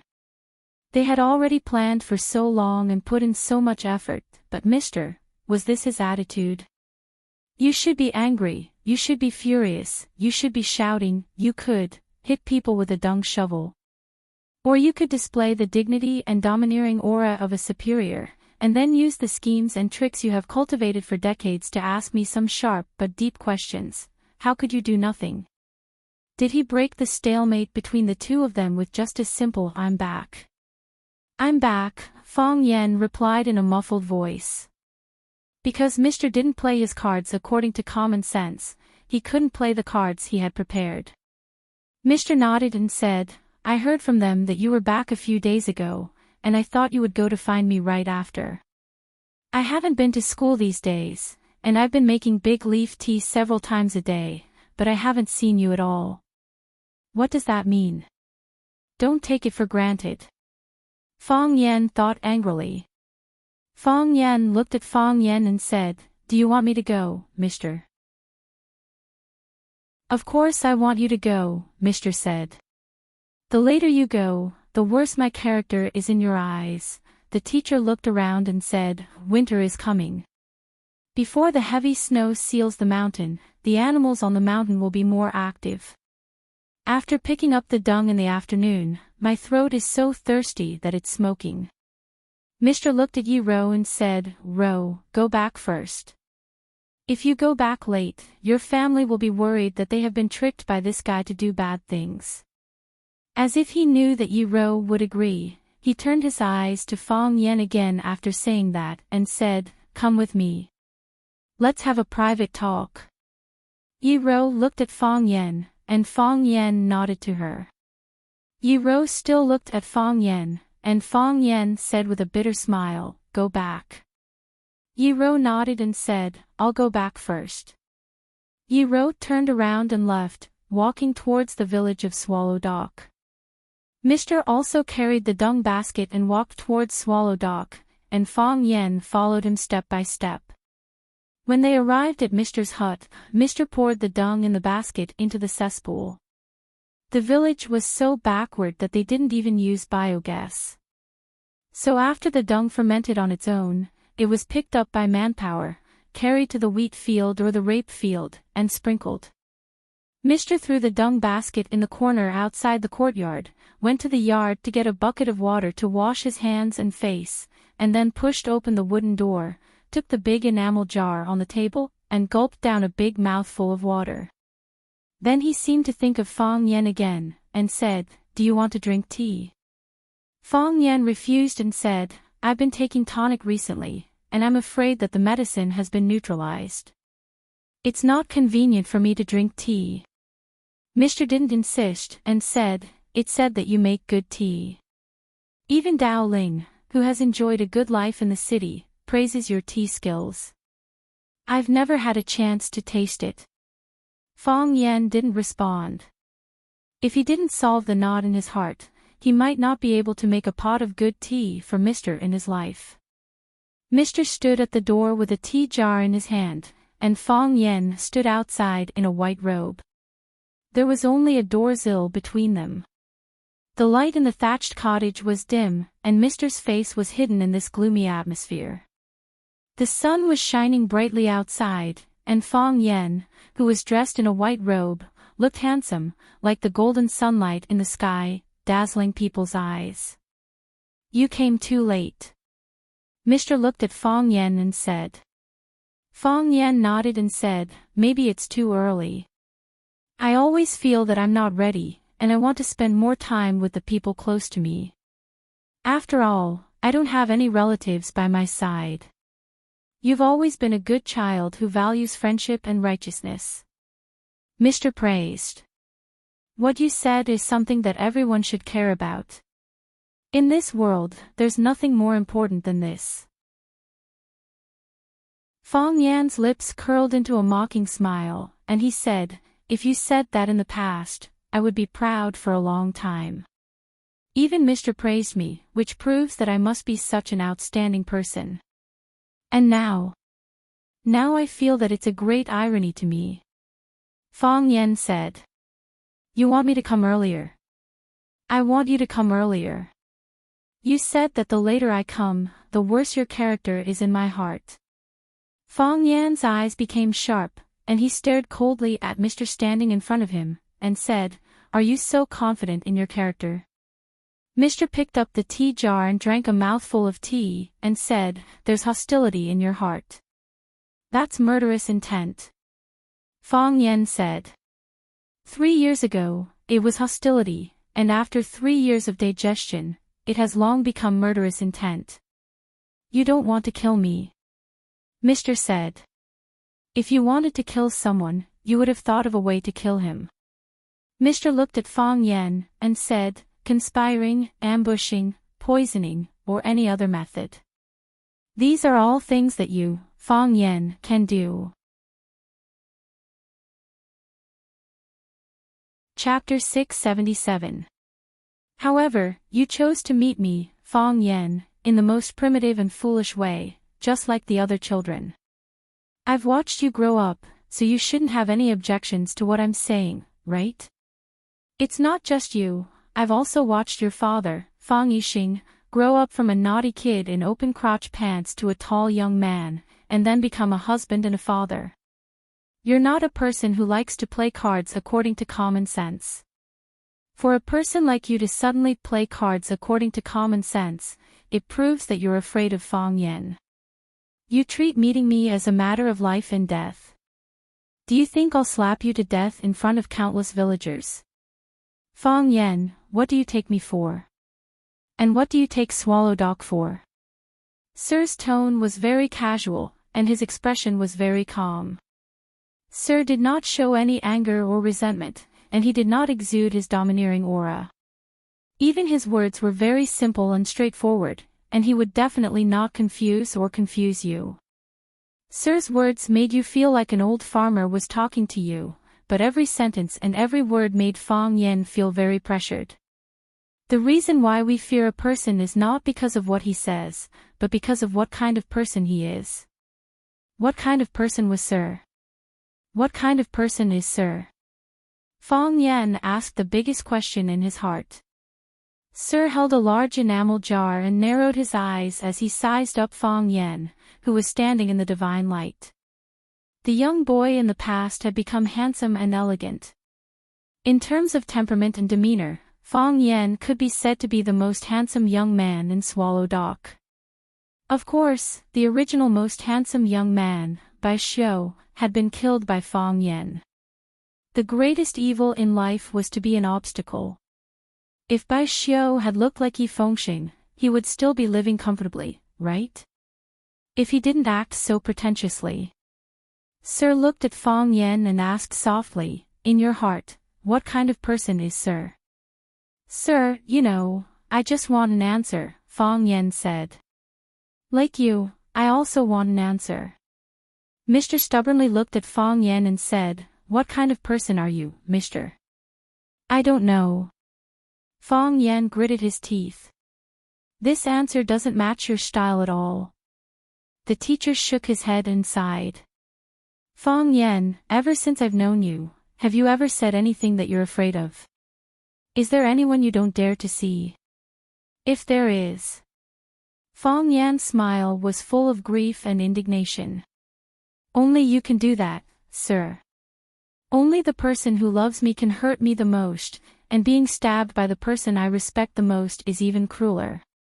Swallow Dock was a special place, and it was also a place that people could be proud of. And Sir was Swallow Dock Sir, the pillar and totem in the hearts of countless people. For example, when Fang Yen brought Yi Fengxing and Li Xiaotian to confront Jiang Junling at the Maple Leaf Club in Yanjing, he knew that if the situation was irreversible, Sir would definitely come out, and he really wanted to force Sir to come out. In the end, under the situation of being pressured from both inside and outside, Sir did come out, and he even used the red machine that he had been locked in an iron box. At that time, everyone thought that Fang Yen was in a weak position, but in fact, they had never thought that the real strong person was actually Fang Yen, and that Jiang Junling was the weak one. That night, it seemed that Fang Yen and his companions were the ones who were rejected and attacked by the crowd, but even if hundreds of people attacked together, what could they do to them? They couldn't win in an argument, and they couldn't win in a fight. What advantage did they have? Loss of reputation. Losing face. Come on, Fong Yan was originally an insignificant person at that time. What face did he have? What reputation did he have to lose? The one who truly lost face was Jiang Junling, and the one who truly lost his reputation was also Jiang Junling. Some people said that a person's opponent determined their height. Fong Yan's opponent was Jiang Junling, so everyone put him and Jiang Junling on the same level. Have you considered Jiang Junling's feelings? It was just like how some small celebrities who had just made their debut had to rely on Lu Dehua or Xia Qin to create hype, saying that they wanted to surpass Lu Dehua and that they wanted to soak up Xia Qin. Have you considered the feelings of Lu Dehua and Xia Qin? That was a marketing campaign, a self-marketing campaign for Fong Yan's position. It was also a scheme to force the Jiang family to give up their position. If it wasn't for some people realizing the seriousness of the problem, Yi Daoling would be sitting in the position of the Jiang family, and with the Jiang family sitting in this position, Fong Yan's days would be even worse. What kind of person was Fong Yan? Things had only started to take shape, but he had already completed the entire plan and guided it. Yi Fengxing, Li Xiaotian, Ruan Qian, and the others who stood behind him, some of them understood at the time, and some of them only understood afterwards. No matter what, they were willing to advance and retreat together with Fong Yan. Otherwise, with Fong Yan's personality, he would definitely turn around and run when he realized that he was about to suffer a loss. A music addict can't eat. Who would be willing to bear the siege of hundreds of people for a woman? The one who set up the stage was Fong Yan, and the one who acted was also Fong Yan. However, the final director was Mr. Fong Yan, who was far away in Swallow Dock. The reason why Fong Yan dared to cause such a huge disaster and dared to ignore the enmity of the Jiang family and all of the wealthy families in Beijing was also because he had Swallow Dock and Mr. However, could the current Mr. still support him? Could he trust him like a totem engraved on his soul? Mr. was silent for a long time, then said, Fong Yan, I heard that you broke through again in watching and comprehended the Tai Chi light that is rarely seen in 100 years. That is also thanks to Mr.'s good disciple, Bai Xiu. Most of this is due to his efforts. Fong Yan said with a face full of sarcasm, if he and Jiang Junling hadn't worked together to set up that sure-kill trap, if he hadn't used the thunderclap sword to attract the lightning, if he hadn't forced me into desperate straits with that old man Song Zaniang time and time again, if it hadn't been for him, how could I have had the chance to break through again? Actually, Fong Yan was lying. The reason why he comprehended the Tai Chi light was mainly because he was forced by the Blade Monarchs, chopping wood blade. When he comprehended the Tai Chi light, Bai Xiu had not yet appeared, and neither had the phoenix. Thinking of the phoenix, Fong Yan's heart bled. These bastards, why did they have to drag those innocent people into this? Thinking of the phoenix heartbroken because of this and how she cut off her mortal roots to escape to Buddhism, Fong Yan's heart was filled with anger. The phoenix hated. She hated how fate played tricks on her. Fong Yan also hated. He hated how those conspirators had ruthlessly manipulated their fates. Bai Xiu, Jiang Junling, the Yin family, and perhaps even Mr. were all sinners. Mr. was finally angry. Fong Yan rarely saw Mr. angry. Even if a student in the academy did something terribly wrong, he would just keep a straight face and slap them. But at this moment, Mr. frowned. His eyebrows furrowed so deeply that his thick eyebrows turned into curved black silkworms. Mr. stared at Fong Yan with a burning gaze. His eyes, which had always been dispirited and depressed, flashed with a frightening brilliance. He said in a low voice, "You just want an answer, right?" "Yes." Fong Yan said. "I also need to ask Mr. to give justice to my dead father. Otherwise, the dead will not be able to rest in peace, and the living will not be able to rest in peace." "Fine. I will give you justice," Mr. said. He held the jar in one hand and raised the other, fiercely chopping toward Fang Yan's face. Palm as a sword. Thunderclap sword. After leaving Mr.'s sight, Yi Ro's footsteps became hurried. She didn't return to her Yi family because she knew Yi Fengxing wasn't home. She walked along the stone river all the way to the Ruan family at the entrance of the village. Sure enough, before she got close, she heard the laughter of young people inside. Yi Ro appeared at the entrance of the courtyard and saw Li Xiaotian and Ruan Qian wrestling. The others were holding a wine pot, lying down or sitting, and were still fiercely discussing who would win and who would lose. I'm betting on Xiaotian. Xiaotian's Kung Fu foundation is not bad, although he has put on a little weight after becoming a businessman. If it was before, I would definitely bet on Xiaotian, but now I'm betting on Ruan Qian. Ruan Qian is always by Uncle Ye's side. With Uncle Ye's strict attitude toward the people around him, it would be hard for him not to risk his life. Look at Uncle Dong Hai. I didn't think much of his Kung Fu before, but after following third uncle for a few years, he has become a first-class expert. The last time my dad saw him, he said his Kung Fu had reached a higher level. Yi Fengxing's eyes were sharp. When he saw Yi Ro standing at the door, he quickly jumped up to greet her and said, "Sister, why are you here? Didn't you go to the Stone River with Fang Huohuo for a walk?" The others also stood up. Wang Kaixian looked at Yi Ro with a smile and said, "Originally, they wanted to follow and peep, but I forcefully stopped them. I say, they're a couple talking about love, so why are you people going over to join in the fun?" If it was before, Wang Kaixian and Li Xiaotian wouldn't dare to speak to Yi Ro in such a tone.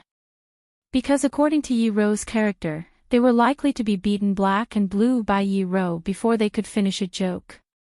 It wasn't that Yi Ro's character had changed, it was mainly that Yi Ro's identity had changed.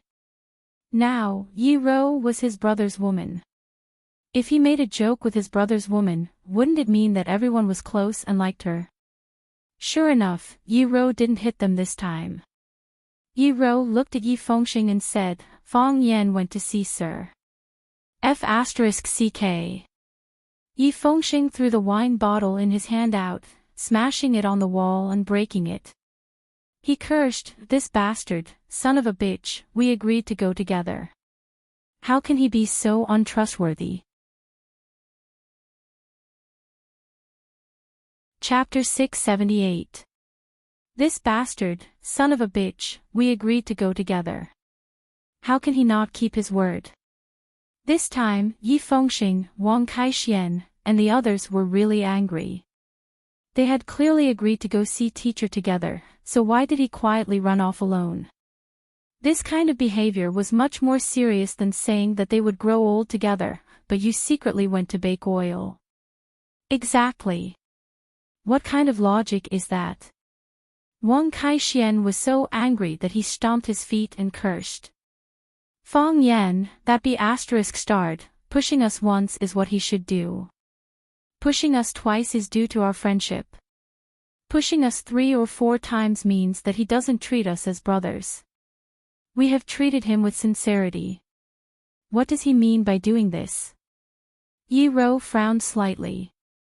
She didn't like it when others scolded Fang Yan. No matter what the reason was, he didn't like her.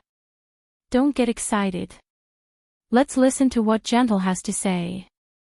Chen Yanqing was experienced and prudent. She stood out and said that to smooth things over. You still don't understand what happened? Why are you all cursing and swearing? Li Xiaotian and Ruan Qian also let go of each other. They stopped wrestling and gathered around to listen to Yi Ro. Yi Ro nodded to Chen Yanqing to express her gratitude and said, "Fang Yan and I met Mr. Yi when we were walking by Shihizi. Mr. Yi asked me to come back and ask Fang Yan to go back with him. You can't be thinking of silencing me, right?" Yi Fengxing asked with a pale face. "Let's ****ck this thing up." Li Xiaotian was rather agitated. He rushed to the corner of the wall and took out a broadsword. Although the Li family was good at using fists, it was not a problem to have a broadsword to defend themselves. It also looked more threatening. As for whether the teacher would buy it or not, that would be another matter. Chen Yanqing looked at Yi Ro and said, "Ro, you haven't recovered yet. You'd better go back and rest.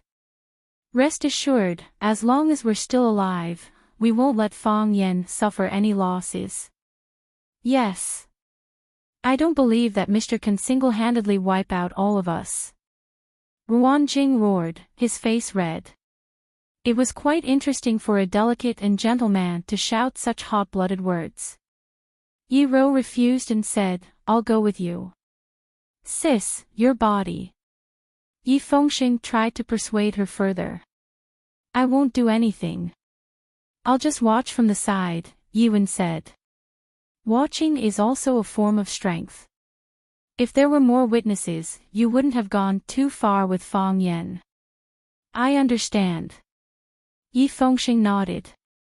"Let's go find Sir." "Let's go see Fang Yan," Chen Yanqing said. Thus, the group of youngsters ran towards the entrance of Swallow's Dock where the teacher lived.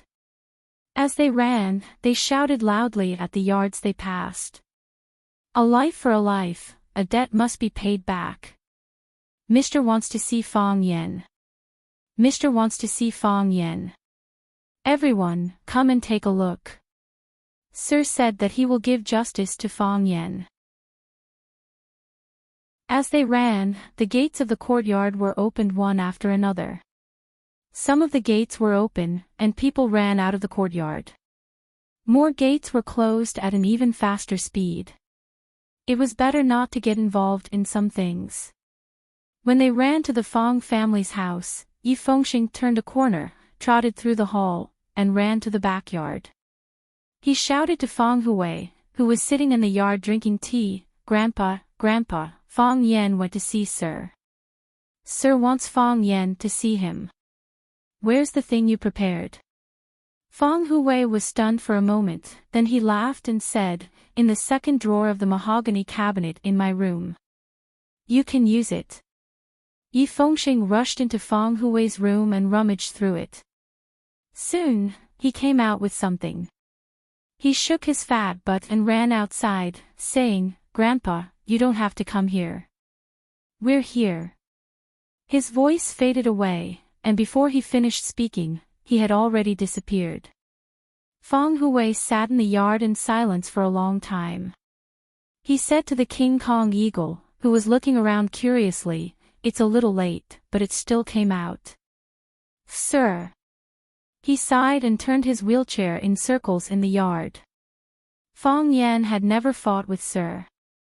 Fang Yan had never even seen Sir in action. However, Fang Yan knew that Sir must be an expert. How could Sir, who could cultivate an expert like Bai Xiu, be mediocre?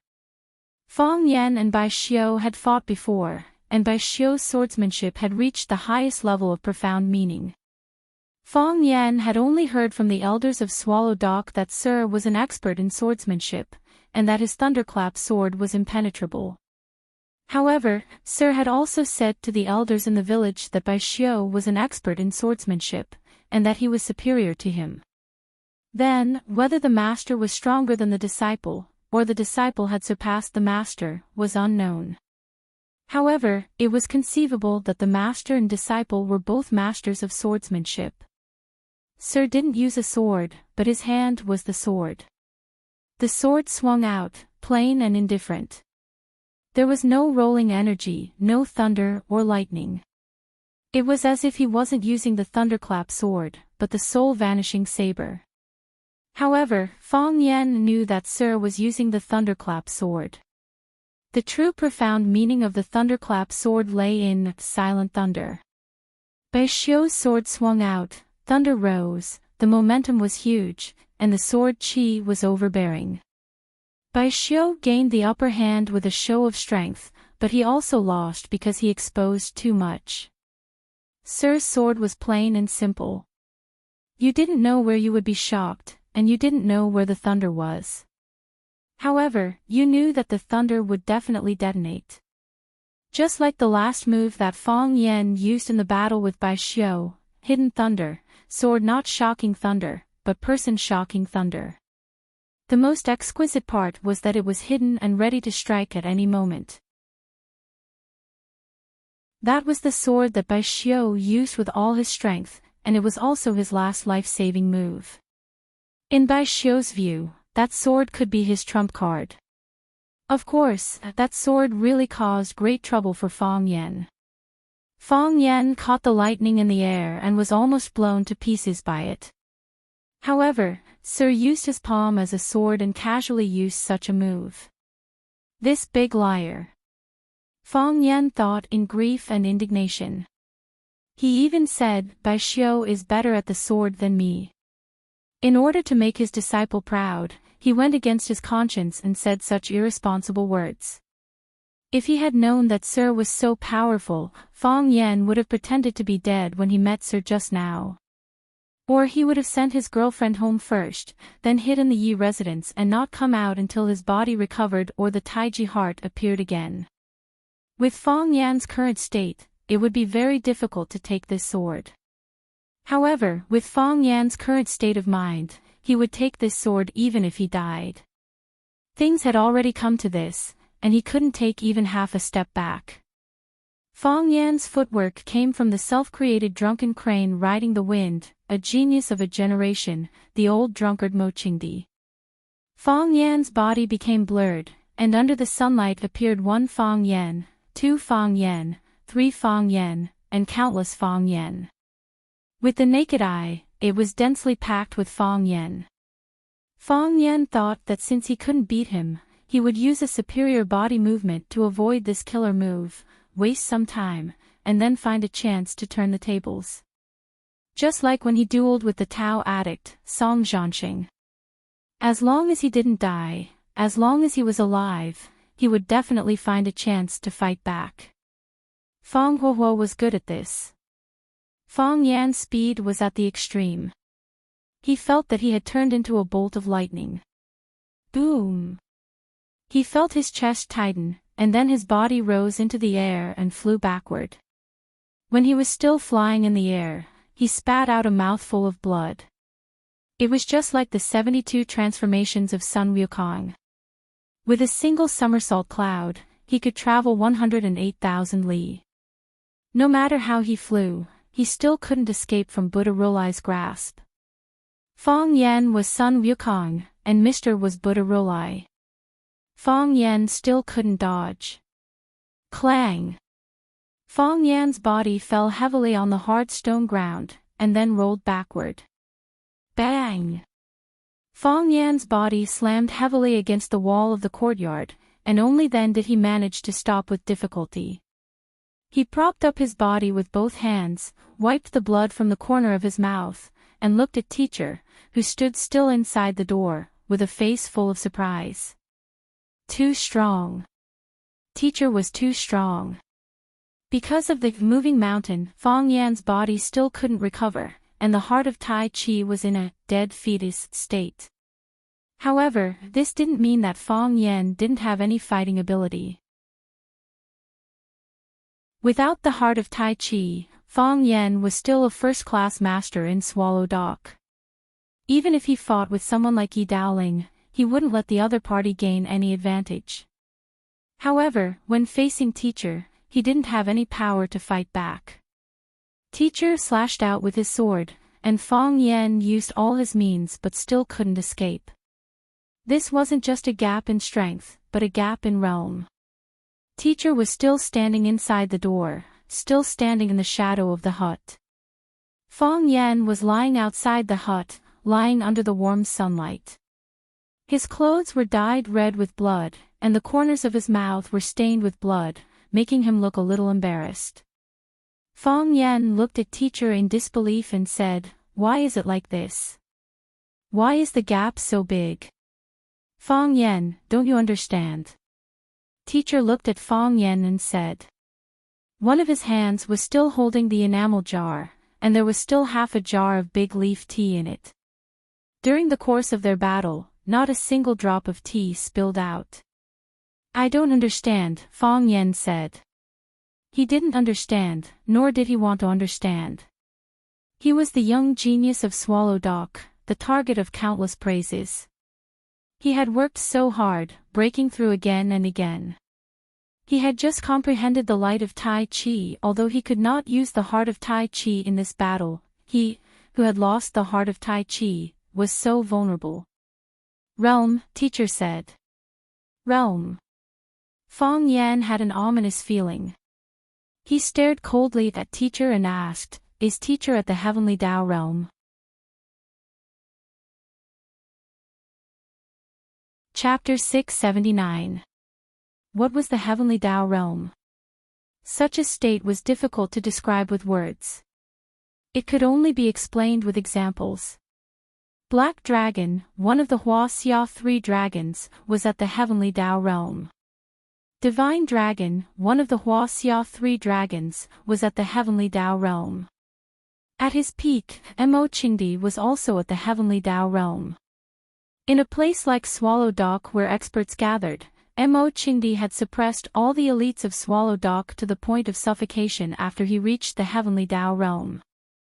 And he was known as the #1 martial artist in Swallow Dock for 100 years. He was the most talented and heaven-defying existence. That also meant that Swallow Dock, which specialized in martial arts, had only produced Mo Qingdi in 100 years. He was the only Heavenly Tao Realm expert. But even so, it was enough to make the people of Swallow Dock feel that it was an impressive matter. From this, it could be seen how rare Heavenly Tao Realm experts were. They were gods and warriors, but they were far removed from the pugilistic world. Have you ever seen a divine dragon compete with other martial artists for supremacy? Have you ever seen Black Dragon appear in the mortal world? Have you ever seen Mo Qingdi be considered a Heavenly Tao Realm expert who was closer to the people? Of course, that was a lifestyle he began after his tendons were maimed by Divine Dragon. Back when he was still a Heavenly Tao Realm expert, he was best at roaming the world alone with a sword. He would rid the world of injustice and challenge all the experts in the world, such as challenging the Japanese 36 islands. Even now, Japanese warriors would gnash their teeth at the mention of Mo Qingdi, treating it as a great humiliation. However, no one had ever told Fong Yan that Mr. was a Heavenly Tao Realm expert. His grandfather, Fong Hui, had never said it. His senior brother, Old Drunkard, had never said it. No one in Swallow Dock had said it. If Mr. wasn't a Heavenly Tao Realm expert, then what was the difference in realm between them? If Mr. was a Heavenly Tao Realm expert, how could such a shocking matter be hidden from everyone? How could it be hidden from Mo Qingdi's eyes? Mr. is at the Heavenly Tao Realm. Only the heavens knew what Fong Yan was feeling when he asked this question. He felt aggrieved as though he had kicked a metal plate, but more of it was a sense of helplessness. If Mr. was at the Heavenly Tao Realm, what was the point of his return other than inviting humiliation? The answer he wanted, the so-called truth, would probably be drowned by Mr.'s might. Heavenly Tao Realm. The gentleman's face revealed a ruminative expression as he said with uncertainty, "I'm not at the Heavenly Tao Realm." No. Fong Yan felt relieved. In the past, Fong Yan felt that the stronger Mr. was, the better. It would be best if he was the strongest in the universe. Even if Ultraman or Transformers came, they wouldn't be able to defeat him. Right now, he didn't want Mr. to be too strong. If Mr. was too strong, to the point of being a Heavenly Tao Realm expert, he would never be able to avenge his father's death, right? No. The teacher seemed to have finally figured it out. His attitude became firm as he said, "I had one foot in it, but I found it boring, so I pulled it back." Fong Yan's heart suddenly became sluggish, as if someone had used a heavy object to hit him. His face was also burning with pain. One of his feet had stepped in, and then he pulled it back on his own. Did he think that the heavenly axiom was a zoo in a shopping mall? Fong Yan had yet to find the critical point for a breakthrough, nor did he know what it was like to climb the heavenly axiom. Old Drunkard had never discussed such topics with him. Instead, from Yi Gentle's description, the heavenly axiom was a state of mind after accumulating strength. The heavenly axiom was a process of breaking through oneself, as well as a process of finding oneself. Of course, most importantly, the heavenly axiom was a process of forgetting oneself and wholeheartedly serving the Tao. A pure land, a smile, a mortal fate. A thought, a tranquility, a lotus blooming in the heart. Let there be nothing else in your world except the heavenly axiom. Yi Gentle's shackles were due to her deep feelings, so it affected her advancement into the heavenly axiom. However, because she couldn't bear to sever her ties with Fong Yan, not only did she fail the challenge, she even suffered a backlash from the heavenly axiom. She was possessed by a mental demon, and was nearly burned to death by the volcano in her body. Because Fong Yan had risked his life to save her, Yi Gentle had escaped the calamity. Even so, her body was still weak, and it was difficult for her to move. This was the truth of the heavenly axiom, and this was the power of the heavenly axiom. How powerful was Mr. to be able to move freely within the heavenly axiom and leave at any time? If someone else had said this to me, I would have thought they were crazy. Fong Yan wiped the blood from the corner of his mouth and said aloud. But coming from Mr.'s mouth, I believe it. Mr. smiled indifferently and said, "Little brat, you have confidence in me on this point. But this won't do." Mr. said. "I still want justice." Fong Yan held onto the wall with one hand and climbed up from the ground. Mr. frowned and looked at Fong Yan and said, "What if I don't give you an answer today? Then I'll stand here." Fong Yan said in a deep voice, "I'll stand here and be beaten to death by you. Is there a meaning?" Mr.'s frown deepened, and even his face became serious. It was as if, in his opinion, Fong Yan's choice was an extremely stupid thing to do. "There's a meaning," Fong Yan said with incomparable firmness. "I can't kill you, I can't get the answer, but I can tarnish you. I'll tarnish you with my death. Tarnish your reputation, tarnish your credibility, tarnish your image, tarnish the totem of Swallow Dock. Every time people mention you, they will think of you killing a talented young man. For the sake of your murderous disciple, you killed another student of Swallow Dock. Your image will collapse, your credibility will be ruined, and your authority will be questioned. Whether people say it out loud or not, everyone will think that you're a murderer in their hearts. This is your revenge." Mr.'s face was so gloomy that water could almost be squeezed out of it. He said, "This is your revenge against the enemy who killed your father. This is the way you, Fong Yan, handle things when you're in a crisis. Fong Yan, you usually boast that you're a rare smart person, but your performance today is simply disappointing. Such a Fong Yan, I might as well kill you with my sword." Fong Yan walked towards Mr. step by step and said with a smile, "What can I do? What can I do? You're Mr., the person I respected the most apart from my grandfather, the person I thought was the strongest apart from the old drunkard. When I was very young, I called you Mr. I wanted you to be my master. When I grew up, I wanted to go to school and become a teacher. I wanted to inherit your legacy. Although none of my wishes came true, you're still the Mr. in my heart. I thought to myself, all the teachers in the world should be like you. Later on, when I went to Huaqing and became a teacher by chance, it was also because I was subconsciously influenced by you. I thought that since I couldn't be Swallow Dock's Mr., it would be good to be the teacher of other children. In the end, there would be some resemblance to you. There would always be some areas where I would look up to you. Look, you have such a place in my heart. How could I use such a method to deal with you? You're right. I'm a person who doesn't like to play by the rules. I can use crafty plots against you, I can ambush you, poison you, or any other method. I have 10,000 ways to take revenge. But that person is you, Mr. from Swallow Dock. That's why I'm not willing to do that. The general dismounts the horse, the Prime Minister alights the palanquin. Ever since I was young, my grandfather said this to me. Although I didn't quite understand what it meant, I subconsciously felt proud of these words. Swallow Dock has its pride to protect, and Mr. has his reputation to protect. I'm a member of Swallow Dock, and I'm proud of this collective. I don't want to be an exception to this collective, and I don't want to be its disgrace. That's why I came back openly, and I stand in front of you openly. Mister's brows finally relaxed. His eyes looked thoughtfully at Fong Yen, who was walking towards him step by step. Mister, please give me an answer.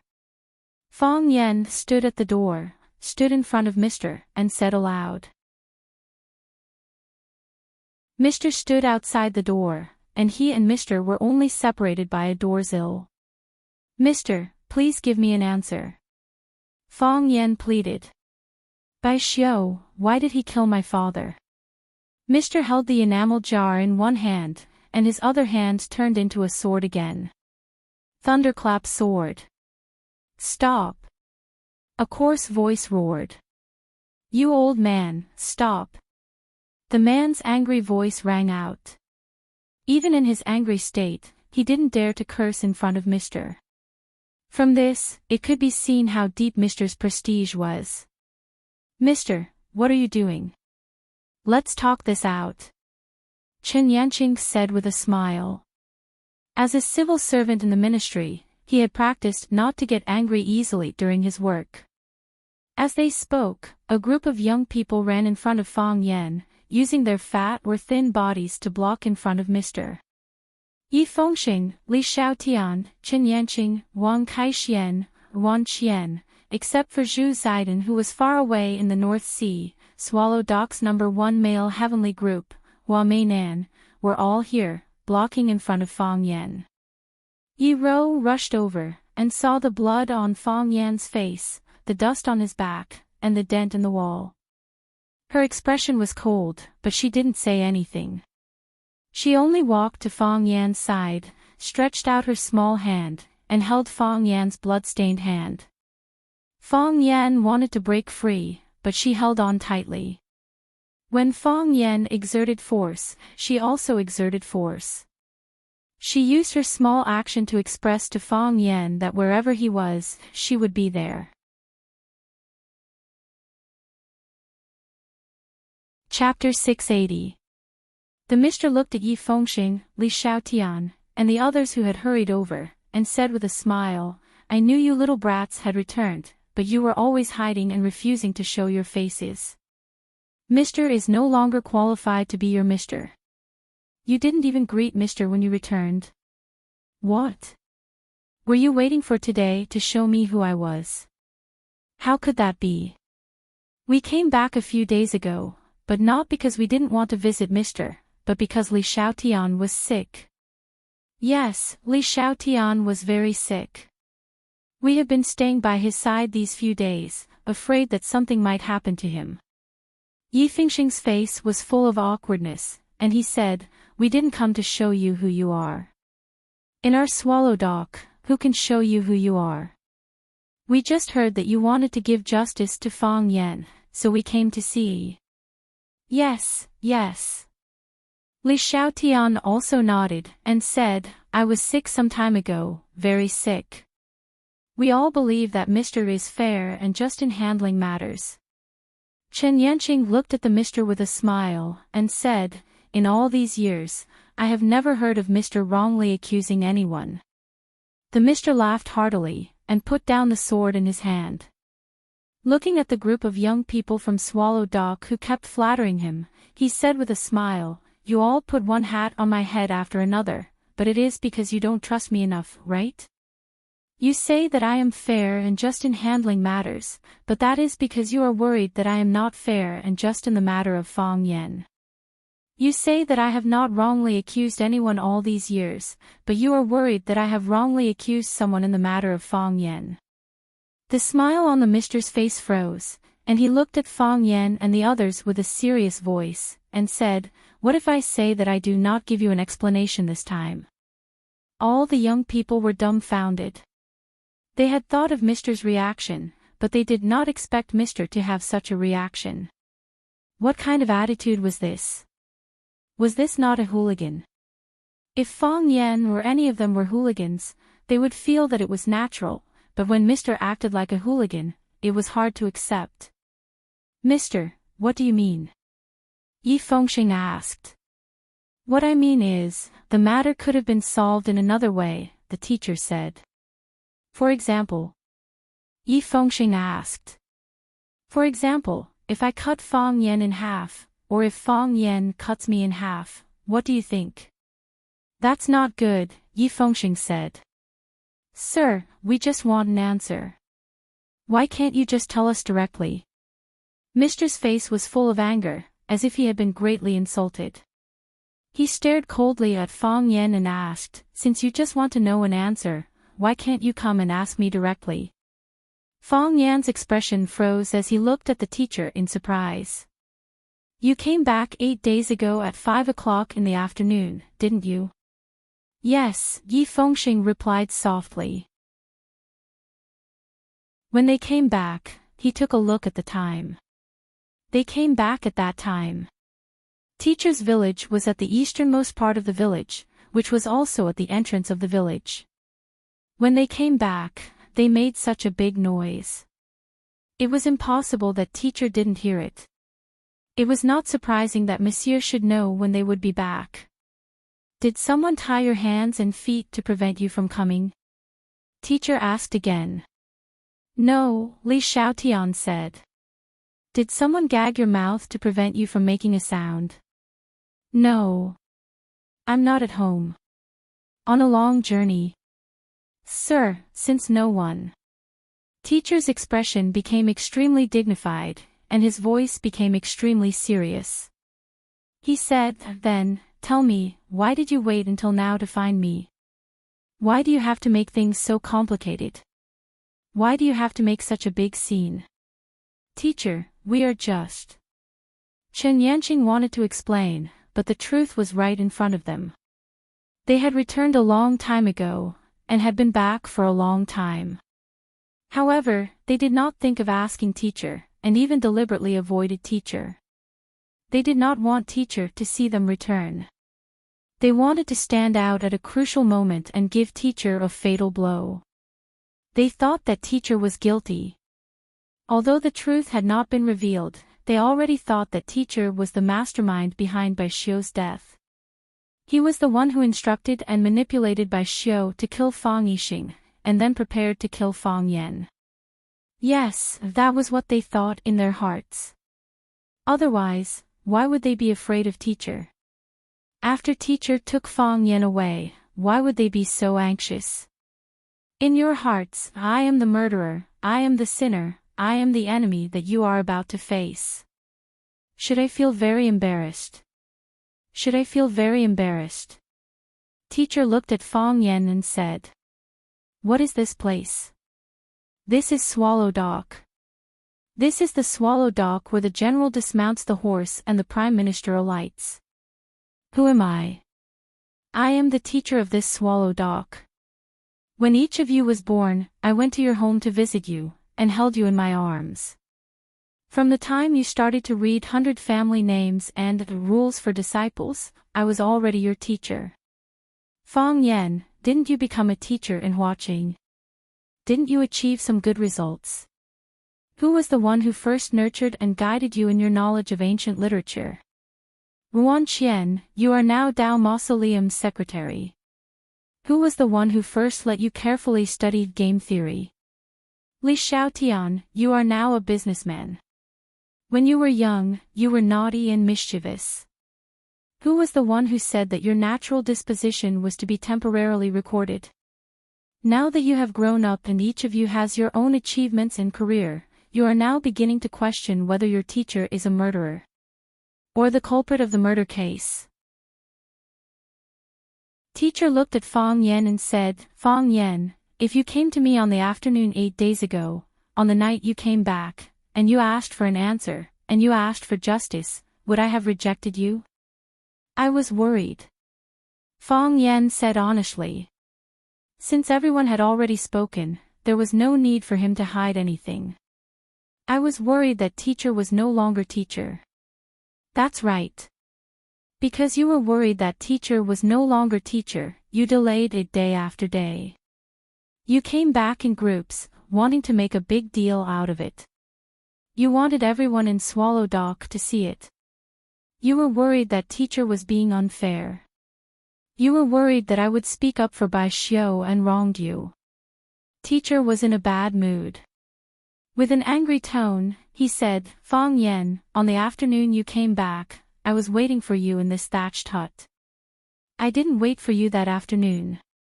I didn't wait for you that night. I didn't wait for you the next day. I didn't wait for you the third day. If I hadn't coincidentally met you at the Stone River today, I'm afraid you wouldn't have come to see me today, right? When we exchanged blows just now, I knew that your body hadn't recovered yet. You couldn't use the heart of Tai Chi now you are at your weakest. How would Fong Yan dare to meet the enemy who killed his father at this time? Am I right? Yes. Fong Yan gritted his teeth and said. From the beginning of that incident, I have been waiting for you in Swallow Dock. Do you know? I don't know. Fong Yan said. I didn't expect Bai Xiu to appear in watching. I also didn't expect Bai Xiu to join forces with Jiang Junling to kill me. I never expected Bai Xiu to tell me in front of so many people that my father was killed by him. Teacher, Bai Xiu is your disciple. He is a student that you have groomed. You treat him like your own son. He is my father's enemy who killed my father. How do you want me to look at you? How do you want me to look at you? Teacher, you are teacher. You are omnipotent and omniscient. In all of Swallow Dock, what can hide from your eyes? Can you tell us that you have no idea that Bai Xiu did such a terrible thing? Teacher looked at Fong Yan and said, what if I tell you that I really didn't know? Then teacher has failed in his duty. Fong Yan said. Although he still didn't believe teacher's words, he felt as if a huge stone had been lifted from his heart. He didn't want teacher and Bai Xiu to be the same kind of people, even though this was a little self-deceiving. If teacher and Bai Xiu were the same kind of people, this would be a big problem. This situation was really too big. I did not teach my students well. This is indeed my failure. Teacher nodded sincerely and said. Teacher looked at Yi Fengxing and the others and said, you came here in a group. Are you trying to force Teacher Gong again? Is he not going to give you an answer today? Teacher. Yi Fengxing said a little embarrassedly, I've already said that we are here to watch the show. However, we still hope that teacher can explain things clearly to Fong Yan. It's just a matter of a few words. Hiding things here and there will easily cause misunderstandings. It will also affect teacher's wise and powerful image in our hearts. Don't you think so? Teacher looked at the banner in Yi Fengxing's hand and said, what is this? That. Yi Fengxing wanted to hide the banner in his hand and said, it's nothing. I just wrote a poem. It's nothing much. I don't want to embarrass myself in front of teacher. Let me see, teacher said. Teacher, it's better not. Yi Fengxing looked like he was in a difficult position. Teacher extended his hand to Yi Fengxing and said, give it to me. Yi Fengxing glanced at Fong Yan, and Fong Yan nodded at him. Only then did Yi Fengxing reluctantly hand the AM in his hand to teacher. Teacher unfolded the banner. On it was a line of blood-red words, Murderer Bai Xiu. Teacher became silent, as if he was carefully appreciating the structure of the words on the banner. After a long time, he sighed softly and said, Hu Wei was smart his whole life, but he also wasted his whole life.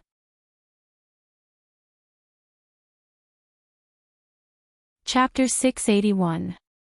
The teacher sighed softly and said, Hu Wei was smart his whole life, but he also wasted his whole life. Hearing the teacher's evaluation of his grandfather, Fong Yan was a little unhappy. He said, What do you mean wasted his whole life? Fong's Tai Chi originally walked the path of extreme ease and softness. Because of your grandfather's personality, it was said to be hard Tai Chi. If he could achieve success on this path and bring the hard Tai Chi to greater heights, it would be a great thing to establish a sect. Since he chose the right path, he practiced hard on this path. In the end, your grandfather went astray again and wanted to use tricks to replace hard work.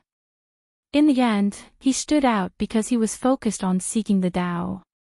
He became a rare Heaven Tao master in Swallow Fort. Hu Wei could create his own hard Tai Chi. How could his talent be worse than Qin Shaoxing? Why did he work hard all his life but never become one of the top masters? It was because he thought too much. There are some things that can't be taken shortcuts. Also, he was originally one of the top masters in the Jianghu. In order to revitalize the Fong family, he chose to be the guard of the old people behind the red wall. This was a good thing and a bad thing. The good thing was that he expanded the Fong family's connections. The bad thing was that he delayed his main business and lost his drive. With those old people, no matter how bad Hu Wei's temper was, he couldn't speak in a rough voice. Can a martial artist without a temper be considered a good martial artist? His heart is higher than the sky, but his life is thinner than paper. Hu Wei was ambitious and capable. Why did the Fong family end up in the hands of Qin Shaoxing? It was because Hu Wei was smart. Relying on this intelligence, he thought more than others. In this world, most successful people are actually stubborn people. They are a little paranoid and don't know how to be flexible. Once they are certain about something, they grit their teeth and don't let it go. Sometimes, being smart can lead people astray. The teacher didn't want to explain too much. He rolled up the white scroll in his hand and said to Yi Fengxing, Since Fengxing took it out, why don't you give it to me? I think it was originally for me to see, right? Yi Fengxing didn't dare to disobey and said, Since you like it, then take it. The teacher nodded and said, I'll take it. If you don't want to bully others with martial arts and fight with me, then leave. It's none of your business here. He then looked at Yi Ro and said, You little girl, I told you to go back and rest. Why did you come out again? I'm worried about him. Yi Ro looked at the man and said. She was neither servile nor overbearing, neither shy nor secretive. This was exactly what she was thinking in her heart, so she said it openly. The teacher liked this side of Yi Ro very much. He comforted her and said, Go back. He'll be fine. Thank you, sir, Yi Ro said gratefully. He gently squeezed Fong Yan's hand and took the lead to leave. Yi Fengxing and the others looked at each other and followed behind Yi Wen. Very soon, only Fong Yan's lonely figure was left in the courtyard. The teacher looked at Fong Yan and said, Come in. After saying that, he stepped aside from the doorsill. Fong Yan did not hesitate and stepped through the door. Clang! The teacher closed the wooden door, and the room fell into a state of semi-darkness. The teacher walked to his old recliner and sat down. He looked at Fong Yan and said, Sit if you want to, or stand if you don't. Fong Yan thought for a while and decided to stand. If the teacher suddenly attacked him, it would be easier for him to defend or escape. The teacher held the enamel jar and took a big sip of the big leaf tea. He looked at Fong Yan, who was standing in front of him, and said, Fong Yan, you have your position, and I have mine. My disciple admitted that he killed your father, so it's natural for you to be vigilant and resentful toward me, the teacher. Because no one can guarantee that the next disaster won't happen to them. However, from my position, I think it's a misunderstanding and an insult to me. Is the facade of Swallow Dock so worthless? Is the teacher's character so unworthy of your trust for once? Times have changed, and the interests people seek are also different. However, no matter how many scoundrels have come from Swallow Dock, there will always be some people who fight for the facade of Swallow Dock, for the names on the stone monument at the gate of Swallow Dock, and for the tombs on Green Mountain, both old and new. There will always be some people who regard the existence of Swallow Dock as more important than their own lives, and regard the glory of Swallow Dock as more important than their own honor. You have humiliated and humiliated me, so what is the point of playing this game? It's just for an answer, Fong Yen said again. Being criticized by the teacher, Fong Yen suddenly felt that the things he had always believed in seemed to have become illusory. Very quickly, he expelled this kind of bad thought from his mind. He was seeking justice for his father, and he was seeking justice for the Fong clan. He had done nothing wrong, he had done nothing wrong. He was the victim, and he should be the righteous one, not the old man sitting in front of him. Even if what the old man said was somewhat reasonable, it couldn't cover up the fact that his disciple had killed someone. I'll tell you, I don't know anything. The teacher looked at Fong Yen and said, "Do you believe me?" Fong Yen thought for a moment and said, "I'm willing to believe it, and I hope it's true, but I don't think I'm so sure." "So, what I say is no longer important, is it?" the teacher said to Fong Yen. "So, does the teacher mean that the matter should be left unsettled?" Fong Yen found it hard to accept such an outcome. If this was the answer he was seeking, then what was the point of him coming home? What was the point of him seeing the teacher? Sometimes, one could compromise and compromise. This was the case most of the time. Yes or no, some things had to have an answer. "Do you know why Bai Xiu wanted to kill you?" the teacher asked. "I don't know." Fong Yen shook his head. "I also think it's very strange. I have no conflict with him, and we have no business dealings." "How do you know you have no conflict with him?" "No business dealings?" the teacher asked. "If there is, then it's because of Jiang Junling. Because the Jiang family wanted to kill me, he helped the Jiang family kill me."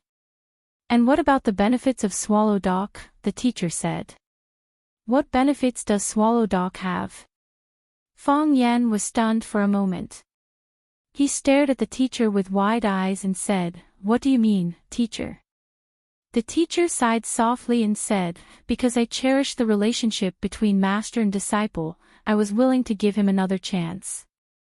I didn't expect this chance to lead to such a disaster. So, you can blame me, but I'm not innocent." "What are you trying to say, teacher?" Fong Yen faintly felt that he had grasped something. But he couldn't be sure. "What do you think of your profession?" the teacher asked. "You are very respected," Fong Yen said. "Yes.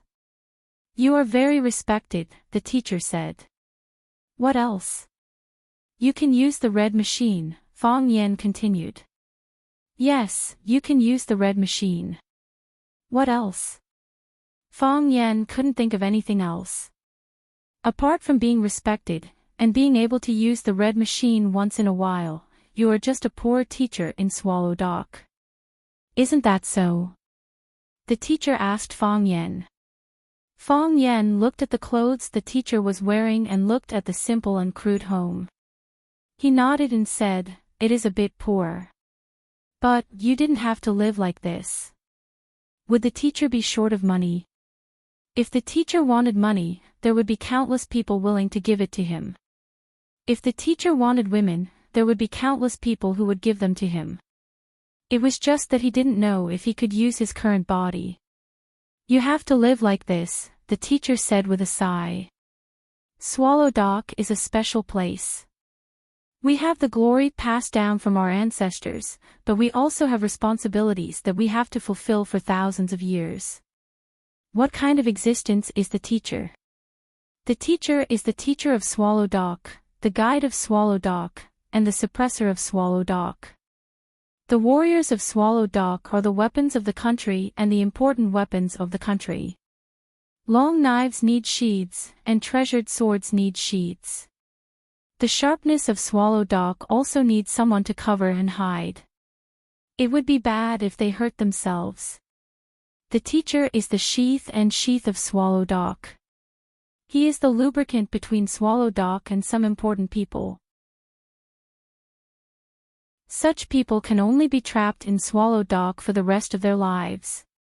The narrow-minded think that Swallow Dock is very big. The big-hearted think that Swallow Dock is also very small. Some are willing to guard it for the rest of their lives, but some think that Swallow Dock is like a dragon swimming in the water, unable to show off their skills. Bai Xiu is a big-hearted person, so he thinks that Swallow Dock is very small. Fang Yan asked. That's right. The teacher nodded and said. I thought highly of Bai Xiu before because I thought that he was more suitable than you to guard Swallow Dock. This is also the reason why I kept him and rejected you when you both went to apply for the school teacher position. Bai Xiu has talent and wisdom, and he can read and calm his heart. At that time, I hoped that he could take over my mantle and become the next teacher of Swallow Dock. Later, I found out that he was too close with some outside powers, so I wanted to give him a knock. I wanted him to stay true to his heart, to let him know that his roots were in Swallow Dock. So, I found him a competitor. I wanted to tell him that I could choose him, or I could let someone else replace him. That competitor was me. Fang Yan's face was full of surprise. You've never told me about this. The teacher looked at Fang Yan and said, Do you still remember the sword I gave you? That green cloud sword? Fang Yan asked. That green cloud sword, the teacher replied. Chapter 682.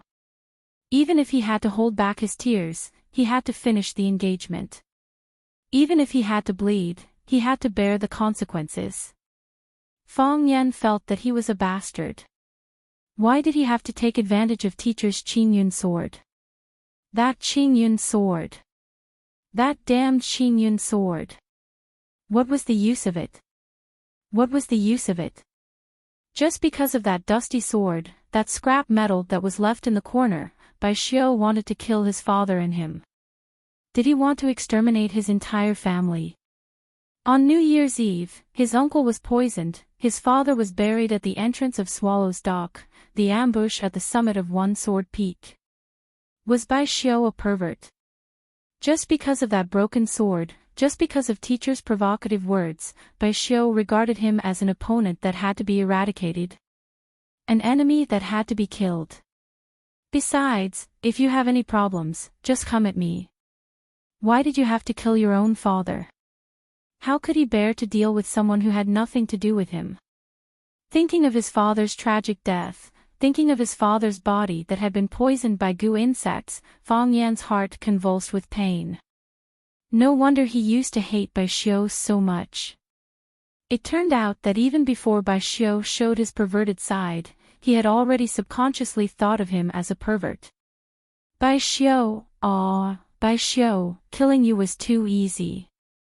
Knowing the truth of the matter, Fang Yan blamed himself in his heart. He shouldn't have killed Bai Xiu. He shouldn't have killed him so easily. He shouldn't have pierced his heart with a sword. He should have tasted the harshest torture in the world. He didn't have the right to die so easily. He couldn't bear to recall the past. Every time he thought about it, it was like a whip to his soul. That Qingyun sword. Fang Yan's mouth was full of bitterness as he said sorrowfully, That Qingyun sword that I asked for from you, why? Why didn't you tell me the purpose of the Qingyun sword's existence? Why didn't you say anything to stop it? Why didn't you take that sword back from my hands? I treated it as a game, why did you also treat it as a game? A game? Mr.'s dim yellow eyes looked at Fang Yan thoughtfully and said, Do you think it's just a game? If it was in the past, I would have treated it as a game. Everyone in Swallow Dock thought it was a game. You and Bai Xiu went to the academy to apply for the position of a teacher at the same time. Do you know why I chose Bai Xiu and rejected you? Because your thinking is jumpy, your personality is unrestrained, and the way you speak and do things don't follow common sense. You're not suitable to be a teacher at the academy, and you're not suitable to be a teacher at Swallow Dock either. So you chose that abnormal disciple of yours? Fang Yan asked with a sneer. Don't make yourself sound so great. It's as if you're not manipulating things behind the scenes. Didn't you choose Bai Xiu because he's your disciple?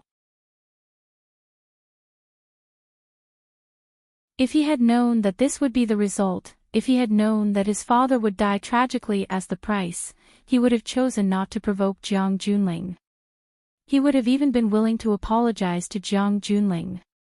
If he could choose again, he would have said, "I'm sorry," to him. He hoped that his father would live, and he would become a cowardly filial son. But in the end, you still fell into the trap, Sir said with a sigh. After that incident, countless people went to inquire about you. Even more people began to focus their attention on you. Before that, everyone thought you were still young. Everyone thought you were a playful child. It wasn't until that night that everyone realized that you had grown up. Your existence added many variables to Swallow Fort. It was also from that night that I suddenly had this thought. Perhaps you were more suitable for Swallow Fort than Bai Xiu. I'm not suitable, Fang Yan said bluntly. But Bai Xiu felt that you were suitable. So he listened to you and killed my father. And wanted to kill me as well. I just wanted to give him a warning. I wanted him to know that he wasn't the only choice. I still have you and Fang Yan. A trace of guilt finally appeared on Sir's face. So, when you took the Emerald Cloud Sword, Bai Xiu reminded me if I wanted to get it back. I said no need. Good luck. Since he sent me to the Emerald Cloud Sword, I'll give this sword to you and send you straight to the Emerald Cloud Sword. I thought he would understand what I meant, but I didn't expect him to go to such extremes. I'm responsible for the tragedy that happened later. No matter what, I was the one who set you up. I was the one who pushed you against him, causing him to feel great pressure. But you should know that I've never thought about this. I've never thought about it, Fang Yan said with grief and indignation. I'm a simple person. I just want to live a simple life. I don't like scheming, and I don't want to fight. Everything I want, I have it. It's useless even if you give it to me if I don't want it. I just want the people I care about to be well, without illness or disaster, and for everyone to live well. What if I give you another chance? Sir said. You killed Bai Xiu. You've already used your actions to prove that you're more suitable than Bai Xiu. Now, what's your choice? I refuse, Fang Yan said again. Whether it's in the past or now, whether Sir is a Sir or not, my attitude is still the same. I refuse. The affairs of the world are laughable. Some people view them as treasures, while others discard them like rotten grass. It's a pity that they died, Sir said. But, how can everything go according to one's will while living in this world? Tell me, if I take off this tattered leather coat I'm wearing, who should take over Swallow Dock? What do you mean, Sir? Fang Yan stared at Sir and asked with wide eyes. No matter what, this started because of me. Personally, Bai Xiu is my disciple. My disciple made a mistake, and I, as his master, didn't teach him well. Publicly, I'm the Sir of Swallow Dock. When such an evil thing happened in Swallow Dock, as the Sir, I have to stand up and take responsibility. I have to stand up and seek justice for the villagers. These are all very important things that I have to do. So, I'm no longer suitable to hold the position of Sir of Swallow Dock. But Fang Yan's heart was in a mess. Was this the answer he wanted? Was this the result he wanted? Would it be good or bad for him if Sir were to step down from his position? Would it be good or bad for Swallow Dock? Sir's decision was really hard to see through. You still haven't answered my question. Sir chuckled as he looked at Fong Yen and said, if you were to find someone in Swallow Dock to take over my mantle, who do you think is more suitable? Fong Yen thought for a moment, then said seriously, Yi Dawen.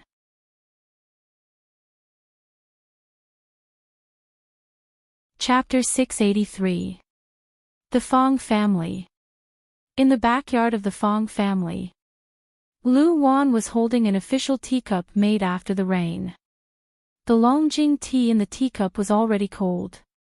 The color of the tea had thickened and the fragrance had diminished. Lu Wan did not bring it to her mouth to take a sip. She looked anxious and kept looking at the entrance of the yard. Fong Hui held the teacup and drank leisurely. He had just eaten one cup and asked his family member Fong Li to add water to the cup. Now he was drinking the second cup of tea. It's rare for Fong Yen to give me this rare roaring Longjing tea because of his filial piety. This tea can't be drunk by ordinary people. I only saved half a caddy of it, and I'm reluctant to give it to others. I'm in a good mood today, so I asked someone to make a cup for you, but you didn't even taste it. Did you just waste this good tea? Fong Hui glanced at Lu Wan and said with some dissatisfaction. Seeing her father-in-law so calm, Lu Wan couldn't help but ask, Dad, will Fong Yen really be okay after being called by Master? No. Fong Hui said indifferently. How many times have I told you that he will be fine? But you don't believe me. What can I do? But didn't Fong Yen come back this time to seek justice from Master? Fong Yen looks casual, but he has a sense of propriety. If he doesn't agree with Master, it's Fong Yen who went to Master to seek justice, not Master who came to Fong Yen to seek justice. Fong Yen didn't do anything bad. What can happen to him? Fong Hui said indifferently. Believe in Fong Yen and believe in your own son. What Fong Yen can do, we may not be able to do. What Fong Yen can't do, we definitely can't do. Instead of worrying, it's better to sit here and drink tea and chat, waiting for the news from the front to come back. This is Swallow Dock. Nothing big will happen. Lu Wan was not in the mood to drink tea and chat. She said with red eyes, I don't ask for justice. I just hope that Fong Yen is safe and sound.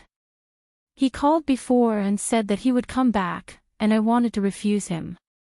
However, he said he would come back to see you. I can't possibly reject his filial piety.